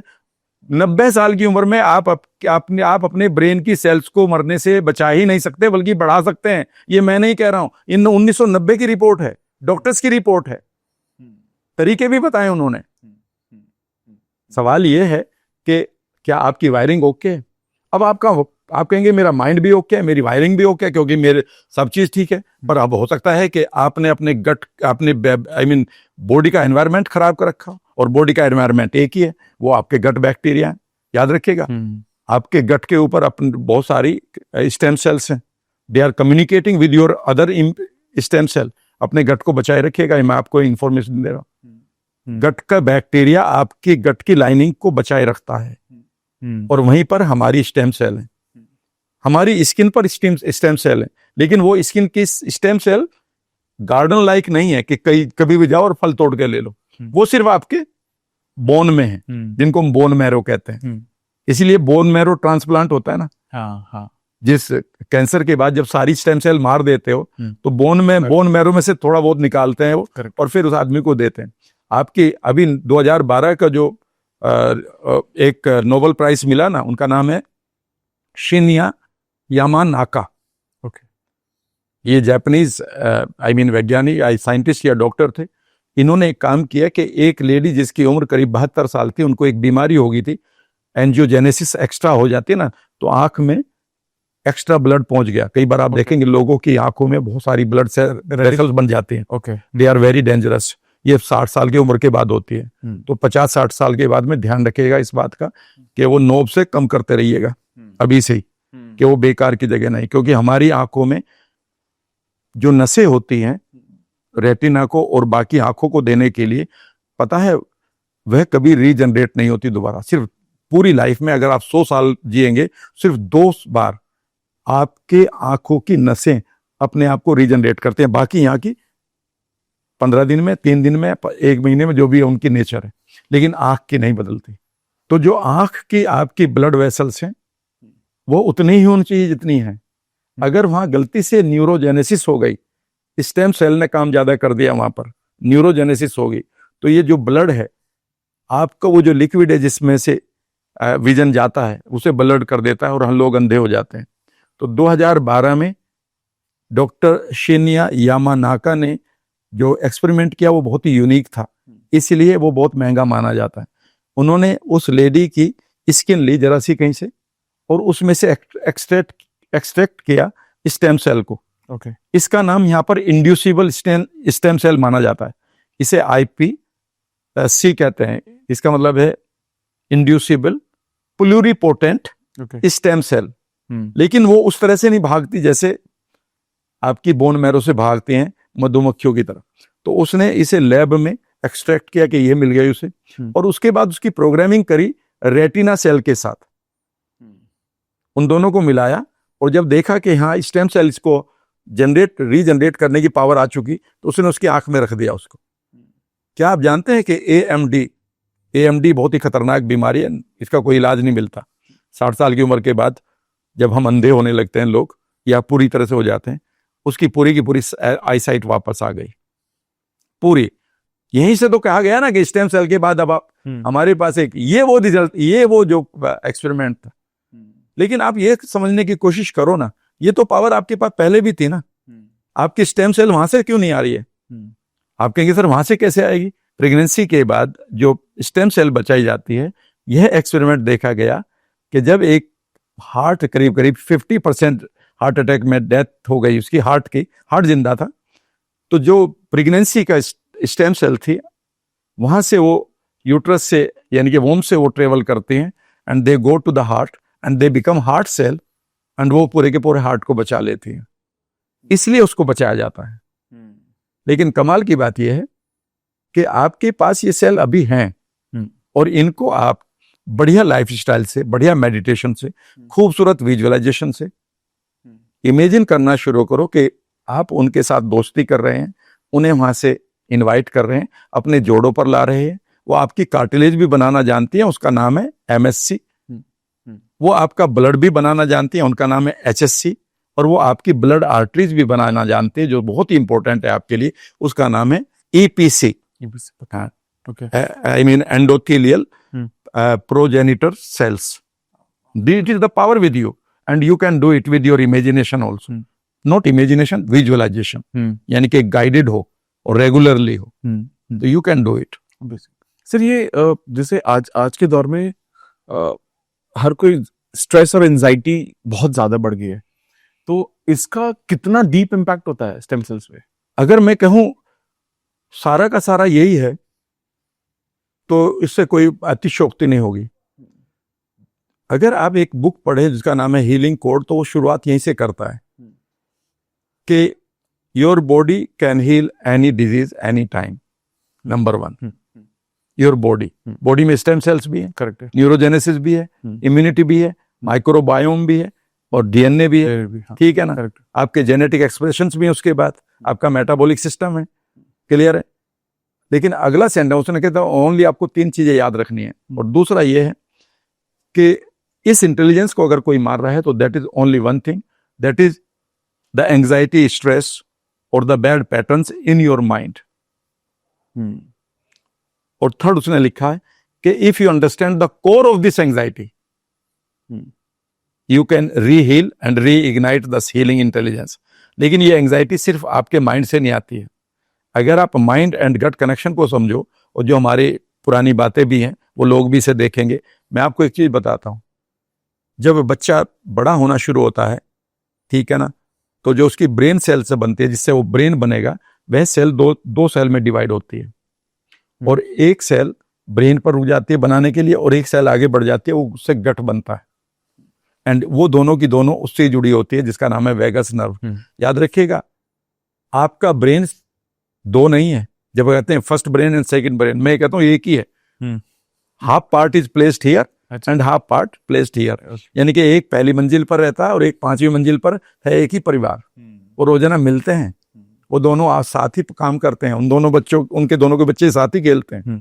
तो आप ये समझ, तो दूसरी एंजाइटी जो अब आपको आ रही है, वह आ रही है जिसके बारे में लोगों को सिर्फ यही बताया जाए, वो है आपका खाना। अगर आप कभी अपने खाने को गलत तरीके से खा रहे हैं, तो जो यहाँ पर ब्रेन आपकी गट सेल्स हैं, जिसमें आपके सबसे बड़े ज्यादा सेंसर्स हैं, पूरी बॉडी में जो आपके हार्मोन क्रिएट करने वाली ग्लैंड्स है, वह एक तरफ रख दी जाए और आपके गट की हार्मोन सेल्स को एक तरफ रख दिया जाए, इनको तोला जाए, तो याद रखिएगा जो गट की सेल्स हैं वो ज्यादा है। बेसिकली गट को पचाने के काम माना जाता है, नहीं, your gut is the biggest hormone creator. सबसे ज्यादा हार्मोन क्रिएट ये करता है, और hormones are nothing but the messenger to your every cell. Hormone ही तो ये मैसेज लेके जाते हैं ना कि मेरे सामने सांप आ गया, तो मेरा एकदम से हार्मोन क्या कहेगा कि और काम छोड़ो, इसका कोर्टिसोल जागृत करो, मेरी एड्रेनल कोर्टिसोल ले लेगी और वो कोर्टिसोल मेरी सेल पर जाएगा और मेरी बॉडी रिएक्ट करके दौड़ो। सिंपल सिस्टम है, इतना तो हमें जानना चाहिए ना। Correct. तो दूसरी चीज है कि you are abusing your food for the last 25 years. पिछले 20 से 30 सालों में हमने अपने खाने को पूरी तरह से बर्बाद कर दिया है। We are not eating food, we are eating food like food, यानी कि जो फूड लुकिंग फूड है, खाने जैसा दिखता है, उसे हमने खाना मान लिया है। This is the main problem. तो याद रखिएगा, तो एंजाइटी एंड स्ट्रेस यही सबसे इंपॉर्टेंट है, यही आपकी नर्वस सिस्टम को मार रहा है। तो जो आप कह रहे food like food, is it junk or it is non vegetarian food, और कहने का क्या मतलब है? मतलब ये सभी कुछ इसका हिस्सा है? देखिए, इसमें भी 2-3 चीजें हैं। नंबर 1, हम उस फूड को ही अच्छा मान लेते हैं जो हमारा डाइटिशियन लिखता है। हाँ। फूड वो अच्छा है जिस पर आपके गट के कोई रिएक्शन ना हो। आपके लिए एक अच्छी चीज हो सकती है, आप कहते हैं सर मैं XYZ दाल खाता हूं, उसमें बताया गया कि प्रोटीन होती है, इसमें 50 ग्राम में 18 ग्राम हो जाती है। ठीक है। सवाल यह है कि अगर वो तुम खा रहे हो, तो मेरा अगला सवाल है कि does your gut accept it? आप कहते हैं नहीं सर, उसके बाद गैस बहुत बनती है। हाँ। तो समझ लीजिएगा कि आपके गट ने इसको रिएक्ट कर दिया है, और ये रिएक्शन सिर्फ आपके गट में नहीं है, it has gone into the whole body, it has gone into your even mind. जिस दिन आपका गट ठीक होगा, आपका माइंड क्रिएटिव हो जाएगा, उस दिन देख लेना नया आइडिया आएगा, कभी चेक करना। और जिस दिन आपको ये गैस ब्लोटिंग चलती रहेगी, समझ लीजिएगा वह खाना हो सकता है कि आपके प्रोटीन की वैल्यू दिखा रहा हो कागज में, लेकिन वो आपका गट के जो बैक्टीरिया है उससे मर रहे हो, अच्छे बैक्टीरिया, जो बैड बैक्टीरिया वो उससे पनप रहे हो, आपके अंदर एंडोटॉक्सिन उसने ही बढ़ा दिया हो। पहली तो बात ये है। दूसरी बात है, कुछ एक सब्जेक्टिव है, ये तो सब्जेक्टिव हो गया। दूसरा है ऑब्जेक्टिव, खाना, कि ये तो नुकसान देगा ही देगा। सबसे इंपॉर्टेंट है कि if you want to kill your angiogenesis and stem cell, अगर उन्हें मारना चाहते तो ईट शुगर। ये मैं नहीं कह रहा हूं, ये रिपोर्ट्स कह रही हैं, और इसमें डॉक्टर विलियम लीज है, बिग नेम।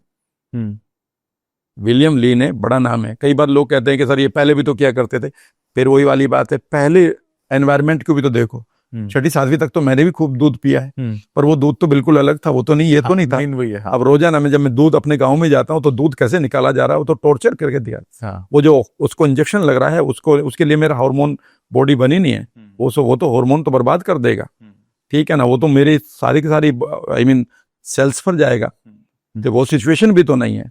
क्लियर है ना?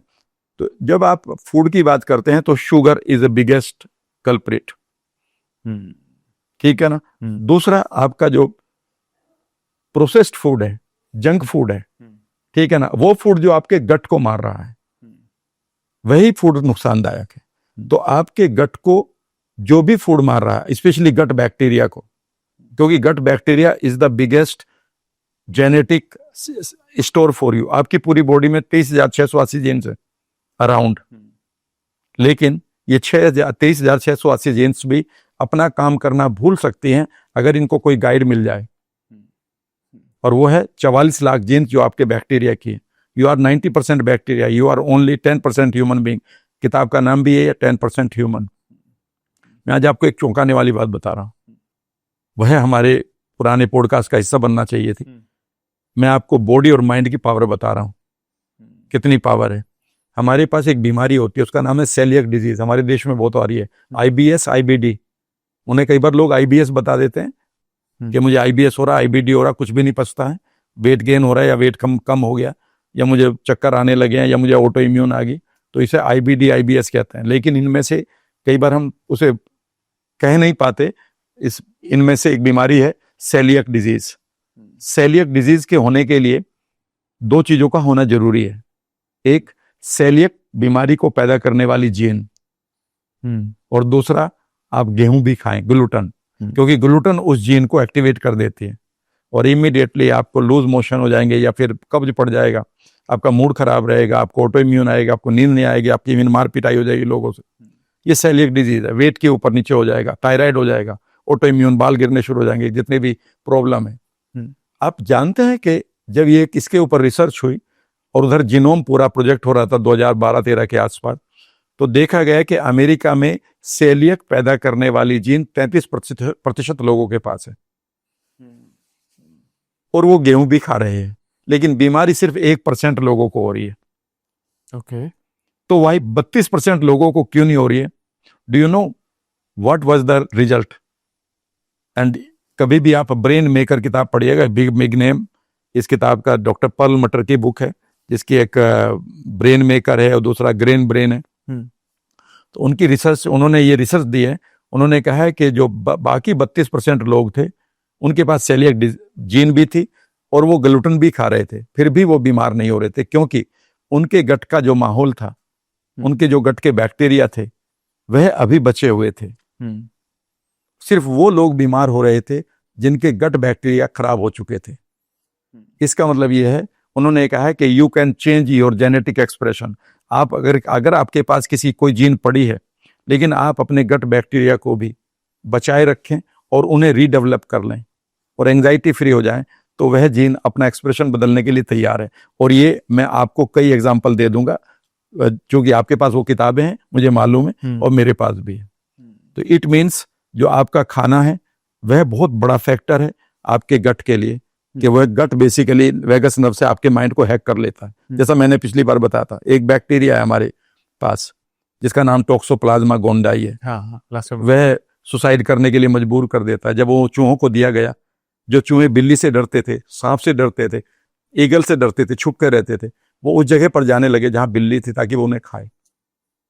याद रखिएगा। और ये जब पाया गया कई सौ लोगों को, यंग लोगों को, कि वो एक्सीडेंट में क्यों मरे हैं बाइक दौड़ाते हुए, तो पाया गया कि ये बैक्टीरिया उनके गट में डोमिनेंट था। वो हमारे पास है ऑलरेडी, 33% लोगों के पास, तो सबके पास है, इंडिया में भी। बट उसे हमारा माइंड, हमारा गट, हमारा खाना और गट के बैक्टीरिया उसे दबाए रखते हैं जिंदगी भर। तो याद रखिएगा, जब हम माहौल की बात करते हैं तो आप माइंड, अपनी वेगस नर्व और गट, इन तीन चीजों से पूरी तरह से आप अपनी स्टेम सेल को, न्यूरोजेनेसिस को बढ़िया से कर सकते हैं और बचा सकते हैं। नींद का कोई रोल है सर इसमें? स्लीप का कितना बड़ा रोल है इसमें? स्टेम सेल के लिए नींद का बहुत बड़ा रोल है। अगर if you are sleeping well, इसका सिंपली मीनिंग ये है कि आपका नर्वस सिस्टम काम डाउन हो चुका है। हाँ, इसीलिए मैं एक नर्वस सिस्टम के लिए बनाया था कि भैया नर्वस सिस्टम आपकी जो वायरिंग है इसे बचाने के लिए आपके पास मैग्नीशियम प्रॉपर होना चाहिए। पर बाहर का काम करेगा नहीं करेगा जरूरी नहीं, क्योंकि मैग्नीशियम को पचाने के लिए, आयरन को पचाने, जिंक और कैल्शियम को पचाने के लिए आपके पास गुड बैक्टीरिया होने चाहिए। अगर आप खाते जा रहे हैं, इसका मतलब ये नहीं कि ये लग रहा है। हाँ, भाई आपकी दीवार टूटी हुई है, ठीक है ना, और दीवार गिरने वाली हो रही है, आर पार दिखाई दे रहा, पर आपने कहा सर मैंने तो अपने घर में लाकर रखा ना सीमेंट, ईंटें और पीओपी लाकर रख दिया। इसका मतलब ये है कि वो बैकयार्ड में पड़ा है। इट डजंट मीन कि वो आपकी दीवार को ठीक कर रहा है। हम लोग यही मान लेते हैं, मैंने ये खा लिया, ये क्यों नहीं ठीक हुआ? अरे भाई, वो खाने के बाद कहाँ गया? सर वो मेरी आंतों में गया। आंतों में कौन थे? क्या वो एक्सेप्ट कर रहे थे? कई बार आपके पास थायराइड की कोई प्रॉब्लम नहीं आएगी, थायराइड ओके निकलेगा, लेकिन फिर भी आपका weight without any reason it is not in control. Do you know why? Because जो थायराइड का जो हार्मोन है उसको पचाने के लिए आपके गुड बैक्टीरिया चाहिए। अगर गुड बैक्टीरिया नहीं है तो वो यूजलेस है। और फिर आप कहेंगे मैं दवाई खा रहा हूं और मेरा थायराइड भी ठीक करा लिया। ऐसे तो मेरे पास और आपके पास बहुत सारे केसेस आएंगे, ठीक है ना। तो याद रखिएगा, जो आपका नींद है वह एक रिप्रेजेंटेटिव है कि यू आर ओके। आपका नर्वस सिस्टम बिल्कुल काम कर रहा है, यानी कि वेगस नर्व आपकी बॉडी के पैरासिम्पैथेटिक नर्वस सिस्टम को ठीक करने के लिए, ओके करने के लिए काम कर रहा है, यानी कि you are not in trouble. नहीं तो नींद ही नहीं आएगी जब तक आपकी बॉडी मैसेज नहीं भेजेगी कि that I want to sleep. अब वो जगाए रखेगी आपको। जब नींद बेसिकली अगर नहीं आ रही तो इसके पॉजिटिव इंटेंशन भी है एनएलपी में, that you have got some issue. और वो इश्यू ये कह रहा है कि नहीं नहीं सोना मत। उसी तरह से कि मान लेते हैं आपने कहा कि एक बच्चा जो है बगैर आई मीन उसके पहाड़ पर चढ़ गया आपका बच्चा, तो आपको नींद आ जाएगी, चलो सो लेते हैं, तो क्या सोचेंगे यार ये उतरेगा कैसे? इसका मतलब सम इश्यूज आर देयर। तो या तो आपकी बॉडी में कोई इश्यू पड़ा है, या आपके माइंड में इश्यू पड़ा है, ठीक है, या आपका नर्वस सिस्टम उस तरह से उसको परसीव कर चुका। सो नींद अगर आपको अच्छी आ रही है तो फिर मैं ये कह सकता हूं कि आप सभी चीजों को हील कर रहे हैं। आपका माइंड भी ओके है, गट भी ओके है, आपका नर्वस सिस्टम कूल डाउन हो चुका है। ये कितना इंपॉर्टेंट है ये सब समझना। और मुझे अगेन जैसा आपने शुरुआत में बोला ना कि हमें स्कूल में कॉलेजेस में until unless we are science students को भी मेरे को लगता है इतना नहीं बताया जाता। मतलब ये सारे जो हमारे गट के बारे में ये सेल्स के बारे में ये सब मुझे ये पढ़ाया नहीं जा रहा। मतलब वो और जैसा आपने बोला कि बेसिक एजुकेशन का हिस्सा होना चाहिए ये सारी चीजें। मैं यही कह रहा हूं, जो न्यूटन की फिजिक्स तुम्हें पढ़ाई जा रही है, क्वांटम फिजिक्स उसी क्लास में मना कर रही है इसको। कैन यू बिलीव कि न्यूटन की फिजिक्स को के जो रूल्स हैं वो बाहर के वर्ल्ड में लग रहे हैं, लेकिन क्वांटम लेवल पर वो कहते हैं ये रूल ही नहीं लगते हैं। हाँ। मतलब you are teaching me to physics just opposite to each other. मैं तो ये कह रहा हूं कि एक छोटा सा कोर्स आप 6ठी 7वीं 8वीं क्लास में बना दें कि पहले 10 दिन आप अपनी हेल्थ के लिए। मैं एक बात बताऊं आपको, रोजाना प्रॉब्लम आ रही है अमित जी, मुझे उम्मीद है कि भारत के प्रधानमंत्री से ही तो उम्मीद है कि वो तो कुछ सुनेंगे तो कर देंगे। भाई मुझे एक बात बताओ, आज आपको कितने बच्चों को प्रॉब्लम आ रही है? सर होमवर्क नहीं कर रहे, पढ़ाई में मन नहीं लग रहा, ये नहीं कर रहा है, 3 बच्चे बोर हो रहे हैं एक क्लास में। मैं एक स्कूल चलाता हूँ, 40 बच्चों की एक क्लास है, वहां 3 बच्चे तो they are getting bored because they know more than what they are being taught. जितना उन्हें पढ़ाया जा रहा वो जानते हैं, वो तो बोरियत को फील कर रहे हैं बिकॉज उनके रिसोर्सेज ज्यादा हैं, चैलेंज कम रह गए। और 37 बच्चे ऐसे हैं जिनको ये लग रहा तुम्हारा कुछ नहीं होने का। ये नहीं कि उनके चैलेंजेस बड़े हो गए, उनको रिसोर्स कोई नहीं दे रहा। भाई टीचिंग क्या कर रहे हो आप? टीचर का काम यह है कि जिस बच्चे को ये लग रहा है कि मेरे रिसोर्स बड़े हैं, चैलेंज छोटा रह गया, उसके चैलेंज को बढ़ाओ। करेक्ट, उसको चैलेंज को बढ़ाओ। और जो बच्चे ये कह रहा है कि यार मैं क्या करूं, उसे ये लग रहा है कि मेरा चैलेंज बहुत बड़ा है और मैं रिसोर्सफुल कम हूं, तो उसके रिसोर्सफुलनेस को बढ़ाओ। ये काम टीचर का होता है, ये काम हमारे गुरुकुल में हो सकता है। ये काम मैं एक्सपेक्ट कर रहा हूं कि मुझे प्राइम मिनिस्टर ऑफिस से एक बार कॉल आ जाए, ठीक है ना। और मैं कई बार देखता हूं कि मैं बैठा हुआ और मैं कह रहा हूं कि सर 7 दिन के लिए बच्चों को, मैं आप छोटी सी आउट ऑफ वे जा रहा हूं, अगर आप अलाउ करें प्लीज सर, क्योंकि ये आपके बच्चे के लिए भी बहुत जरूरी है। जी। मुझे द्वारका से एक फोन आता है, द्वारका से फोन किया, मेरे एक फ्रेंड का फोन आता है, वो नेहरू प्लेस में थे, उन्होंने कहा द्वारका चलना है। मैंने कहा जी चलो, मैं मना ही नहीं कर सकता, मेरे दोस्त हो। उन्होंने कहा एक बच्चा है 9th क्लास में पढ़ना छोड़ दिया, पेरेंट्स बड़े परेशान हैं, आपको चलना होगा। मैं कहा जी चलो। मैं उसके बच्चे के पास गया, मैंने कोई काउंसलिंग नहीं करी, मैंने एक NLP की टेक्निक करी जो आप भी कराइएगा अपने बच्चों को, ठीक है ना। मैंने उस बच्चे को खड़ा किया, मैंने कहा ये आपका प्रेजेंट है, और मैंने कहा भाई ये सोफा पे हटा दो, लंबा सा एक ड्राइंग रूम था, मैंने कहा सोफे हटा दो, चेयर बैठ, तुम एक तरफ बैठ जाओ या दूसरे कमरे में चले जाओ। मम्मी थी दूसरी तरफ, वो एक तरफ बैठ गई, एक तरफ पिताजी बैठ गए, एक तरफ मेरे फ्रेंड बैठ गए, पूरा का पूरा ड्राइंग रूम खाली हो गया। मैंने उससे कहा ये तुम्हारा प्रेजेंट है, अगले कुछ साल बाद जाओ, 10 साल 20 25 साल बाद, what do you want to become there. छोड़ दो, आज पढ़ रहे हो, मैं पढ़ाने के लिए मना ही नहीं, तुम कुछ भी कर रहे हो।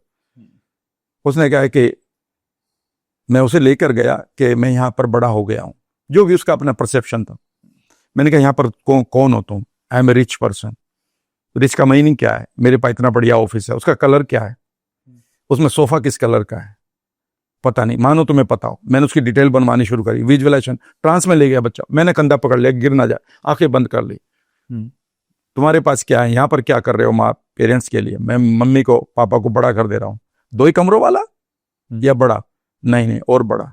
उसका गेट कैसा है? जो भी है। मम्मी को क्या दे रहे हो? मर्सिडीज। रंग क्या है? ब्लैक। इन नंबर क्या है? पता नहीं, ढूंढो। उसने कहा 1। चाबी किस हाथ से दे रहे हो?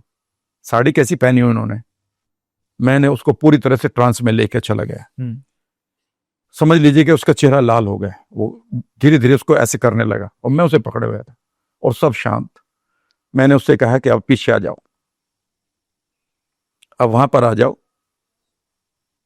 कि पीछे आते आते फिर प्रेजेंट में आ जाओ, कि एक ये आदमी है, एक वो आदमी है।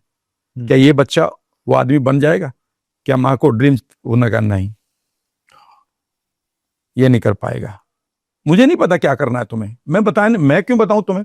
सारे काउंसलर बता रहे हैं तुम्हें ये करना चाहिए, गलत बात, तुम्हारे पास है करने के लिए, मुझे नहीं मालूम है, गोल तुम्हारे हैं।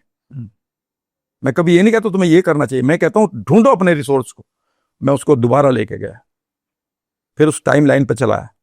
10वीं क्लास में इस आदमी के कितने नंबर आने चाहिए, अभी कितने आ रहे हैं, इतने, कितने आने चाहिए, इतने। नई इंफॉर्मेशन दी, नई इमेज बनवाई। 12th में कितने आने चाहिए, 12th के बाद आप कहां जा रहे हो, IIT में। अचानक उसके फादर की तरफ ऐसा कवाला मुंह आया, कौन सा कॉलेज है?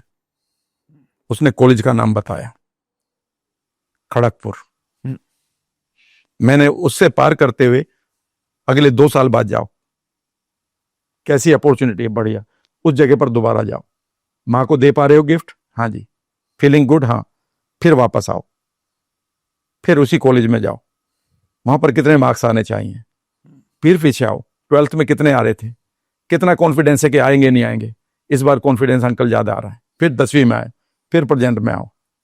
यहां पर देखो कौन से ऐसे एक्शन है जो तुम्हें ये नहीं करने देंगे। एंड सडनली उसकी एक आंख से आंसू टपका। मैंने कुछ नहीं पूछा, तुम्हें ये नहीं करना चाहिए, सब क्या पढ़ाएंगे रिश्तेदार आके, तुम्हें ये नहीं करना चाहिए, तुम्हें ये नहीं करना चाहिए। वो कहेगा तुमने भी तो ये किया। बहस क्यों कर रहे हो? उसे इमोशन में लॉजिक से कैसे बदल दोगे आप किसी को? इमोशन से बदला जाता है। लॉजिक से एक सोल्जर चला जाएगा अपनी अपनी डेथ को देखते हो सामने, इमोशन से जाता है। देश है मेरा, मैं चाहता हूं कि मैं शहीद हूं, मैं अपने तिरंगे में लिपट, कौन क्या उसे रोक सकता है? लॉजिक्स तो गड़बड़ है। और फिर मैंने उसको कम से कम 10 से 15 बार उस टाइम लाइन पर चलाया, और मैंने कहा कि आज इन्हें कौन से एक्शन को करना चाहिए, कौन से को नहीं करना चाहिए। एनीवे, मैंने अपना काम कर दिया। उन्होंने कहा सर आपने इन्हें बताओ क्या करना चाहिए सुबह जल्दी। मैंने कहा सर मेरा काम हो चुका। कोई बात नहीं। 3 साल बाद फिर मुझे वहां से एक कॉल आती है। उन्होंने कहा भाई एक बार फिर चलो, और एक बच्ची है, उसी की छोटी बहन है, और वो 8वीं क्लास में, समझ रहे हो कि वो दोस्त बनने शुरू हो गए, उसकी भी काउंसलिंग कर दो। मैं वहां गया, मैंने धीरे से पूछा। उन्होंने कहा जी वो हमारा बेटा तो आप ही का बड़ा फैन है, ठीक है ना। 3 या 4 साल हुए थे। मैंने कहा हाँ याद आया, तुम तो वही लोग हो। 4 साल में मेरी भी मेमोरी थोड़ा सा ब्लर्ड हो गई, इतना तो बिल्कुल नहीं भूले, क्योंकि फ्रेंड वही थे। मैंने कहा कहाँ है आपका बेटा?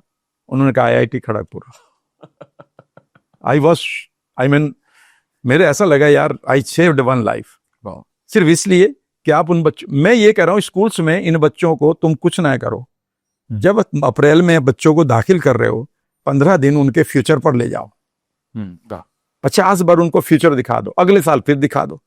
पूरे साल न तो मम्मी को जरूरत पड़ेगी कि इनको भैया होमवर्क करना, न उसे ये जरूरत पड़ेगी कि तू बेटा ये जंक फूड मत खा, ना तुम्हें ये जरूरत पड़ेगी कि बेटा इस घर से बाहर निकल के भी सुबह दौड़ लगाया कर, वो 2-2 बजे दिन में सोकर उठ रहा है।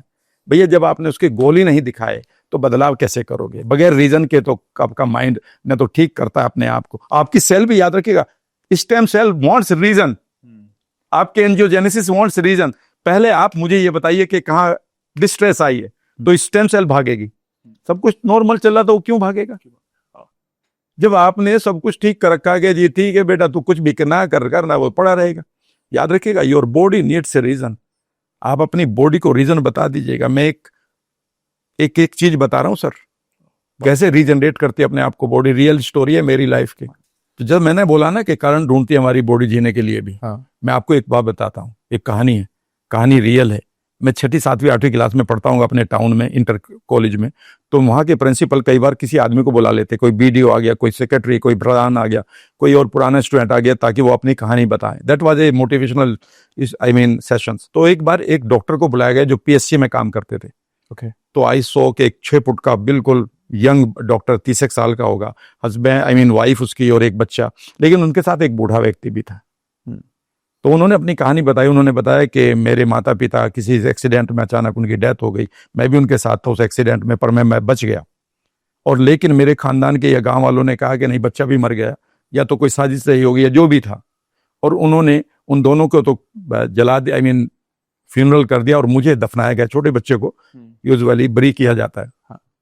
लेकिन मेरे दादाजी उस टाइम बेड रिडन थे, वे बूढ़े हो चुके थे, और उन्हें बेसिकली कुछ भी नहीं पता था। तो अचानक उन्हें लगा, वो फ्यूनरल में भी उनको लोग उठाकर ले गए चारपाई पर, वो ये डॉक्टर बता रहा है, ये रियल कहानी है। उन्होंने कहा कि अचानक उसे कुछ शक हुआ मेरे बाबा को कि वो बच्चा मरा नहीं है। तो उसने किसी से कहा कि मुझे दोबारा लेके चलो, दफनाया कहाँ गया है। तो उन्होंने कहा कि वही नज़दीकी वहीं पर जहाँ पर फ्यूनरल था वहीं दफनाया। तो उन्होंने कहा कि उन्होंने उसे खोदना शुरू किया और देखा कि वो बच्चा मुस्कुरा रहा है, वो मैं हूँ। उन्होंने कहा कि इस आदमी ने, मेरे पास हम सिर्फ 2 ही लोग थे, मैं कुछ 1 महीने का रहा हूँगा और ये बेड रिडन, हमारे घर में और कोई नहीं। इसने उस दिन खाट छोड़ दी, यानी कि 4 पाई से खड़े हो गए। This is the power of I mean the body, this is the power of your stem cell.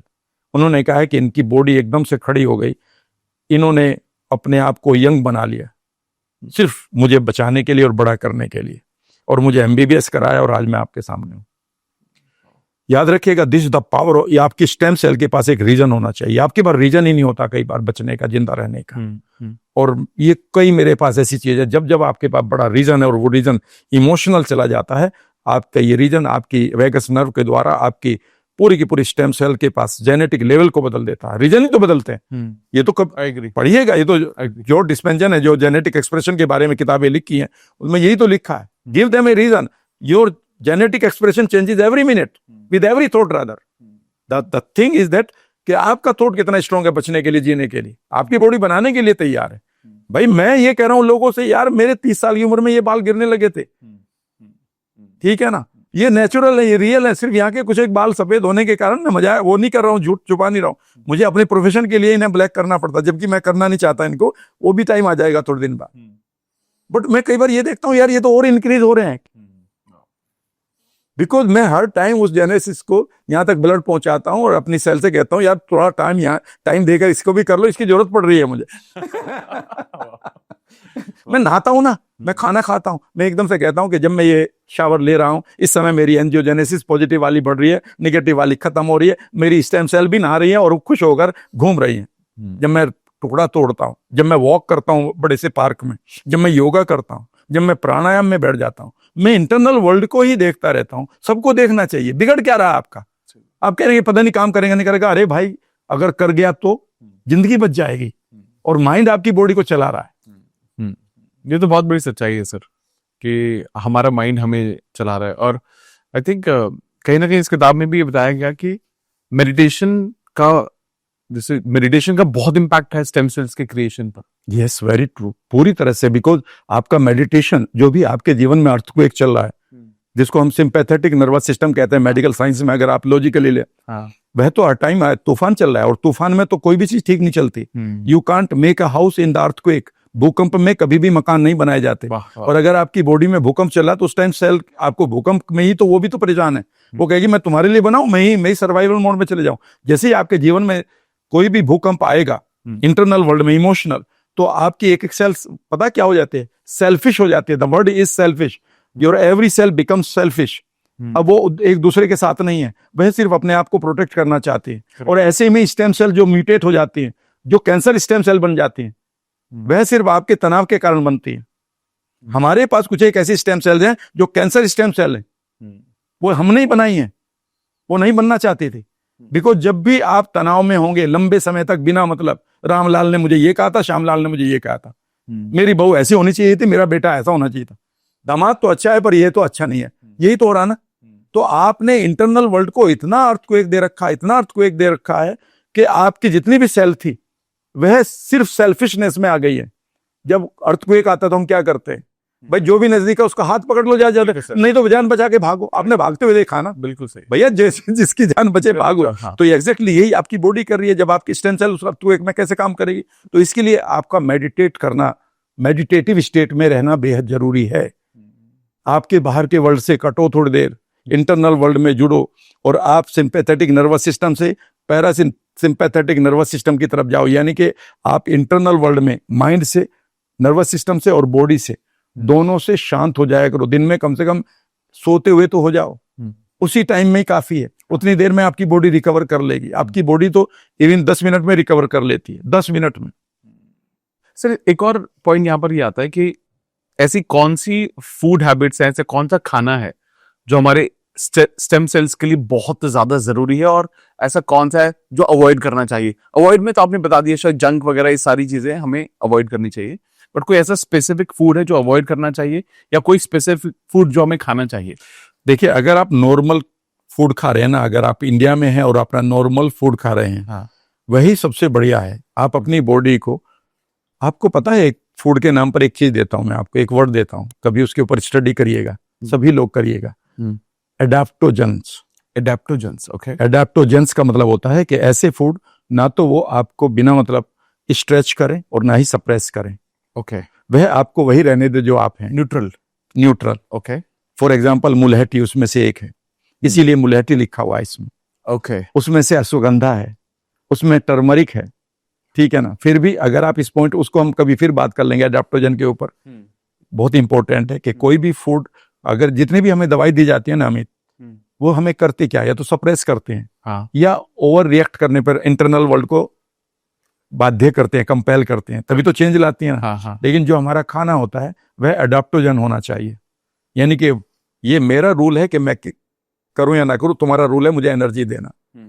तो फिर भी अगर आप नेगेटिव एंजियोजेनेसिस को रोकना चाहते हैं, यानी कि जो कैपिलरीज, जो ब्लड वेसल, जो आर्टरी या जो नसें बेकार के ट्यूमर को फीड कर रही है, तो उसमें से सबसे इंपॉर्टेंट जो एक बात है उसका नाम है लाइकोपीन।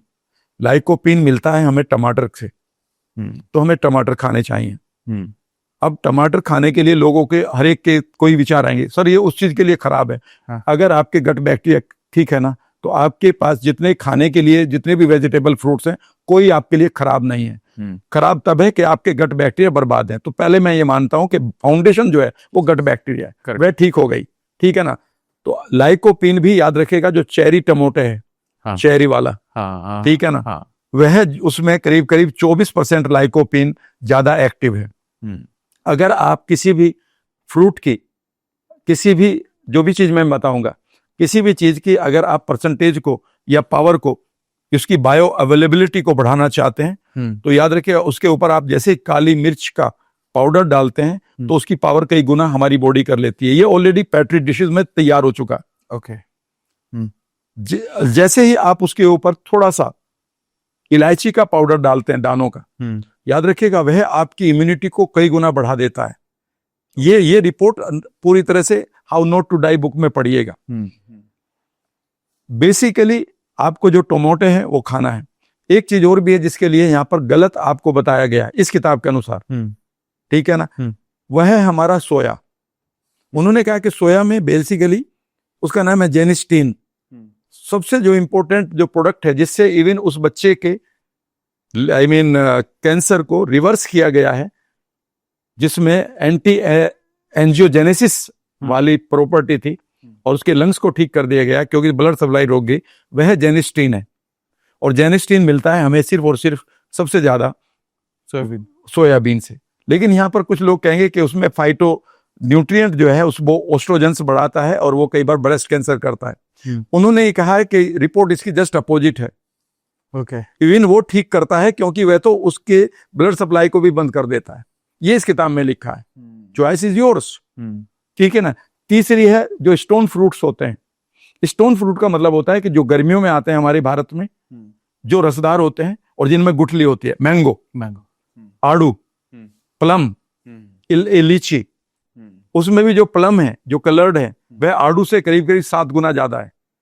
अगर आप उसे एक दिन में एक भी खा लें सिर्फ सीजन में, that is more than enough. वह आपकी एंजियोजेनेसिस को, अगर आप घर में प्याज और लहसुन अगर आप खाते हैं तो बहुत ही बढ़िया है।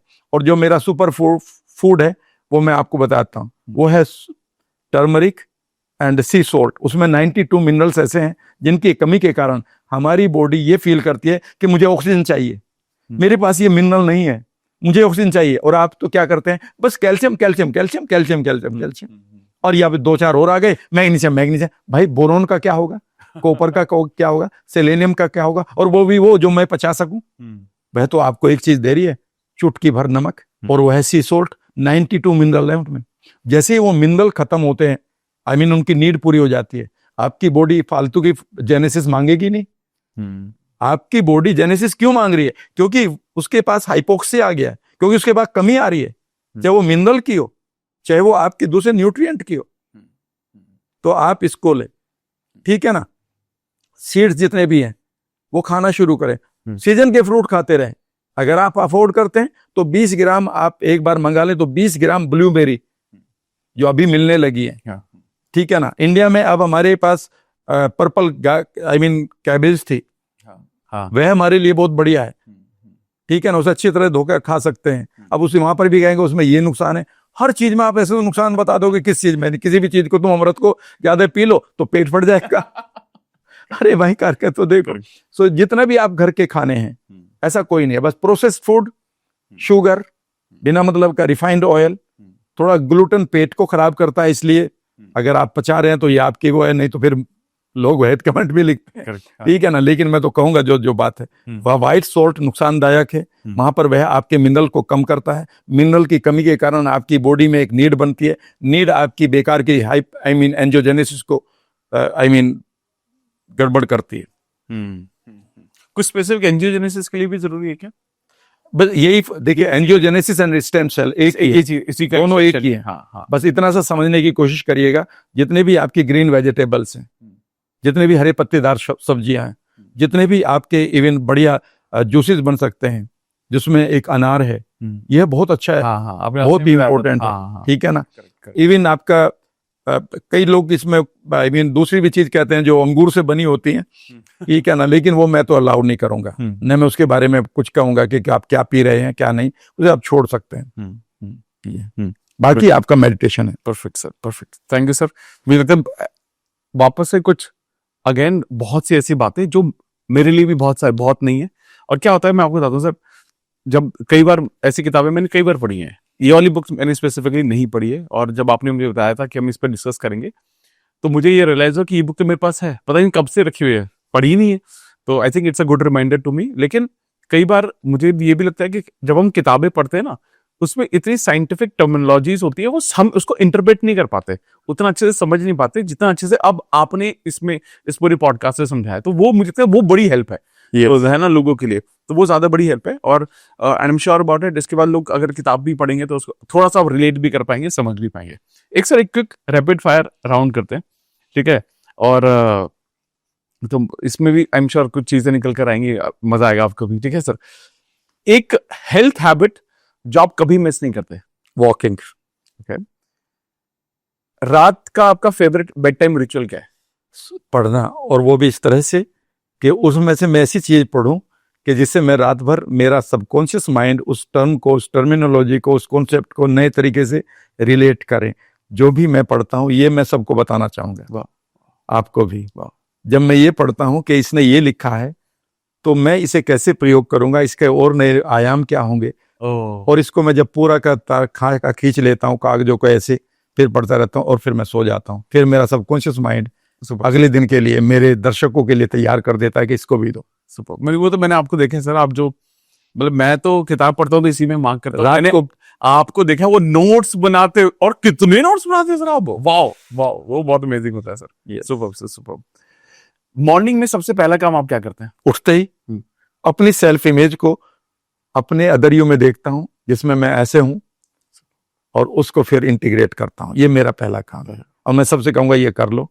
जिंदगी में अगले 1 महीने के अंदर आपको लॉ ऑफ एक्सेलेंस आ जाएगा। Super super. एक फूड आइटम जो आप कहते हो कि सबको अपनी डाइट से हटा देना चाहिए? 1 नहीं 2-3 है। तो 2-3 हटा दीजिए। व्हाइट शुगर, ठीक है, किसी भी कीमत पर। इवन दूसरा है ग्लूटन, जो मॉडर्न व्हीट आया है, अगर आपके पास पुराना है तो चलेगा। तीसरा वो हटाएं ना हटाएं आप जानते हैं, दैट इज मिल्क। बहुत जरूरी है, मेरे को तो बहुत हेल्प हुई इससे। एक इंडियन सुपरफूड जो सबको डेली खाना चाहिए? एक चुटकी दली वाला नमक, जो बचपन में हम छोड़ खा रहे हैं, this is my favourite every day. And वो भी सुबह, अगर आपने हल्दी की चाय में 1 चुटकी नमक डालकर पी लिया, तो मैं आपको कह सकता हूं कि आपका मूड, आपकी स्किन, आपके बाल, आपका गट, आपके लाइफ की कंप्लीट गारंटी में ले रहा हूं। सुपर। काला नमक क्या बोल रहे हैं ना? नहीं, रॉ सी सॉल्ट। सी दली वाला नमक, और दली नहीं बचा के रखना, उसी को पीसता हूं। मैं बता भी देता हूं अगर आपको। हाँ प्लीज। सबसे पहले मैं गर्म पानी चलाता हूं अपने आप चुपचाप, मेरी टीम यहाँ पर बैठी है आपके पास, ठीक है ना, दे नो सबसे पहले मैं उस गर्म पानी को उबालता हूँ, उसमें कुछ भी एक विशेष प्रकार की चाय होती है, कई बार मैं हिबिस्कस डाल देता हूँ उसमें, कई बार मैं नेटल ग्रास डालता हूँ। नेटल ग्रास एक बच्चू घास होता है, आप जरूर पिया करें। वह दुनिया का एकमात्र पौधा है जो पृथ्वी के सभी गुणों को अपने अंदर समेट लेता है, सी सॉल्ट के बाद। ठीक है ना? हाथ से मत पकड़ के, ऐसा लगेगा बिच्छू काट रहे हैं, तो उससे हाथ उससे डाला जाता है। उसको उबालता हूँ, उसमें अदरक डालता हूँ अपने हाथ से, उसमें हल्दी डालता हूँ कच्ची, और कच्ची नहीं है तो पाउडर बाद में, और उसे जब डाल लेता हूँ अपने कप में। अब उसमें ऊपर से एक चुटकी नमक डाल के मिला देता हूँ। ये वही एक चुटकी नमक है जो मुझे 92 मिनरल्स देता है। आपको मैं बताऊं, जितनी एजिंग मुझे 31 साल की उम्र में आई थी, वही रुकी हुई है। जितनी यहाँ पर ये आ गई थी लकीर, ये 31 साल की उम्र में आ गई थी। जितने बाल 31 साल की उम्र में गिरे थे, उससे ज्यादा अब आ गए हैं। जितनी इसके मेरी बूढ़ी हुई थी 31 साल की उम्र में, जवानी में बूढ़ा हो गया था बीमारियों से, उससे ज्यादा यंग हूँ। आपने तो रोक ली सर उम्र ये तो कंफर्म पता नहीं, बस ये मेरा वो फूड है सुबह, जिसके बगैर मैं नहीं रहता हूँ। Superb sir, superb. ओके, ऐसी कोई बुक या ऑथर जिसने आपकी सोच को बदल दिया या आपके थॉट को ट्रांसफॉर्म किया? अब एक जगह तो नहीं कह सकता हूँ, लेकिन बहुत सारी किताबें हैं, वो तो हर एक एरिया की डिफरेंट डिफरेंट बुक्स है मेरे पास। अब 700 किताबें पढ़ ली, एक को देना तो बड़ा मुश्किल हो जाएगा। बट 3 बुक सजेस्ट कर दीजिए, चलिए 3 बुक्स। एक किताब है यू आर द प्लेसिबो, ये अच्छी लगती है मुझे, क्योंकि इसके पहले 5 पेज ही मेरी लाइफ को बढ़िया कर देते हैं, उसमें बिलीफ मिल जाता है कि हम क्या है। ठीक है ना? दूसरी किताब है जिसने मुझे पैसे के लिए बड़ा अच्छा दिया है, वो है मनी मेक ओवर, देवे राम से की, बहुत सिंपल सी किताब है। वाह वाह वाह। ठीक है ना? एक किताब है awaken the giant with in. ठीक है ना?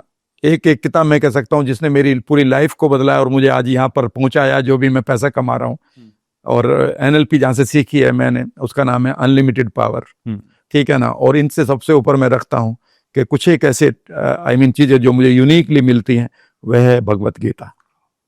Superb superb superb. हीलिंग के लिए माइंड इंपॉर्टेंट है या फूड? ओके, फूड के बगैर आप रह सकते हैं, माइंड के नहीं। ओके, आपका फेवरेट वेलनेस टूल क्या है, फास्टिंग या meditation? Fasting. Fasting, okay, superb. एक मिथ जो आप हेल्थ के बारे में तोड़ना चाहते हो, जो लोग बहुत पॉपुलर है, आप कहते हैं तो बेकार की बातें हो रही हैं। बीमारी आ गई तो ठीक नहीं होती। सुपर्ब। ओके, आज की जनरेशन को सबसे बड़ी हेल्थ एडवाइस क्या होगी? जल्दी से अपने माइंड, गट, हार्ट, इस एक्सिस को समझना शुरू करें। यह आपको करोड़पति भी बना देगी, आपको एक अच्छा लाइफ पार्टनर भी बना देगी, किसी के लिए आप एक अच्छा बेटा बेटी भी बना देगी, एक अच्छा पति पत्नी भी बता देगी, और सबसे बढ़िया बात है, यह आपको 100 साल की उम्र बगैर बुढ़ापे की देगी। Superb sir, superb, amazing sir, thank you so much. कोई फाइनल हमारे लिए सर, कोई एडवाइस कि हम क्या अच्छा कर सकते हैं या हम कैसा कर रहे हैं कुछ हमारे लिए सर? अभी आपके लिए तो मैं यही कहूंगा कि अभी बहुत सारी ऊंचाइयां हैं जो आपका इंतजार कर रही हैं। आज शाम को जाकर सोचिएगा कि इस लेवल से ऊपर भी सीढ़ियां लगानी है, और वहां पर कोई आपका इंतजार कर रहा है। That is called quantum creation. वहां पर उस क्वांटम इवेंट को देखें जो अभी बहुत जल्दी आनी चाहिए, because you are young enough. Thank you sir, thank you so much. वो आपने मेरे को शुरू में ही बोला कि बहुत लोग हैं जो सोच नहीं पा रहे हैं, जहां तक वो पोटेंशियल रखते हैं वहां तक पहुंच नहीं पा रहे। Thank you so much for this sir. मैं आई थिंक हर बार जब आप आते हो कुछ ऐसा मिलता है जो बहुत कुछ नया मिलता है, मुझे ऐसा लगता है, और हमारी ऑडियंस भी इन सब चीजों को बहुत अप्रिशिएट भी करती है। और क्योंकि ये जो हमारे लोग हैं सर, ये कहीं ना कहीं आपसे भी कहीं ना कहीं बहुत हद तक जुड़े हुए हैं। इतने पॉडकास्ट हमने साथ में किए, 4th पॉडकास्ट हम साथ में कर रहे हैं, तो मुझे ऐसा लगता है कि वापस से आज ऐसा उन्हें इतना सॉलिड डोज मिला है चीजों का, जिससे उनकी लाइफ में ओवरऑल बदल मिलेगी। इसके साथ साथ उनके आसपास के लोगों की लाइफ को भी बदलाव मिलेंगे। और ये क्योंकि हमारा जो सबसे अच्छी चीज क्या होती है ना सर, ये वाले जो पॉडकास्ट हमारे ना, ये शेयर बहुत होता है, बहुत लोग शेयर करते हैं जो और मुझे लगता है आई थिंक यही कारण है कि हमारे जो पॉडकास्ट है वो मिलियंस ऑफ लोगों तक पहुंच रहे हैं। यस। और स्पेशली आपके जो पॉडकास्ट है, जो आपके वर्ड्स हैं, चाहे शॉर्ट वीडियो हो चाहे वो लॉन्ग फॉर्म हो। So thank you so much sir आपका हमारे पॉडकास्ट पे आने के लिए। और जितने भी लोग ये पॉडकास्ट देख रहे हैं, राम सर के बारे में मेरे को ज्यादा बोलने की जरूरत ही नहीं, आपने देख लिया, पहले से आप जानते हैं, लेकिन फिर भी मैं आपको एक पर्सनल एडवाइस करूंगा कि कोशिश करके डायरेक्टली कनेक्ट कीजिए राम सर के साथ। मैं इंस्टाग्राम, यूट्यूब का लिंक डाल देता हूँ। मैं बहुत सारे लोग जो हमें सवाल करते हैं राम सर से कैसे कनेक्ट करें, मैं ऑलरेडी सबको भेजता हूँ, बट आप मैं डिस्क्रिप्शन में भी डाल दूंगा, डायरेक्टली कनेक्ट करें।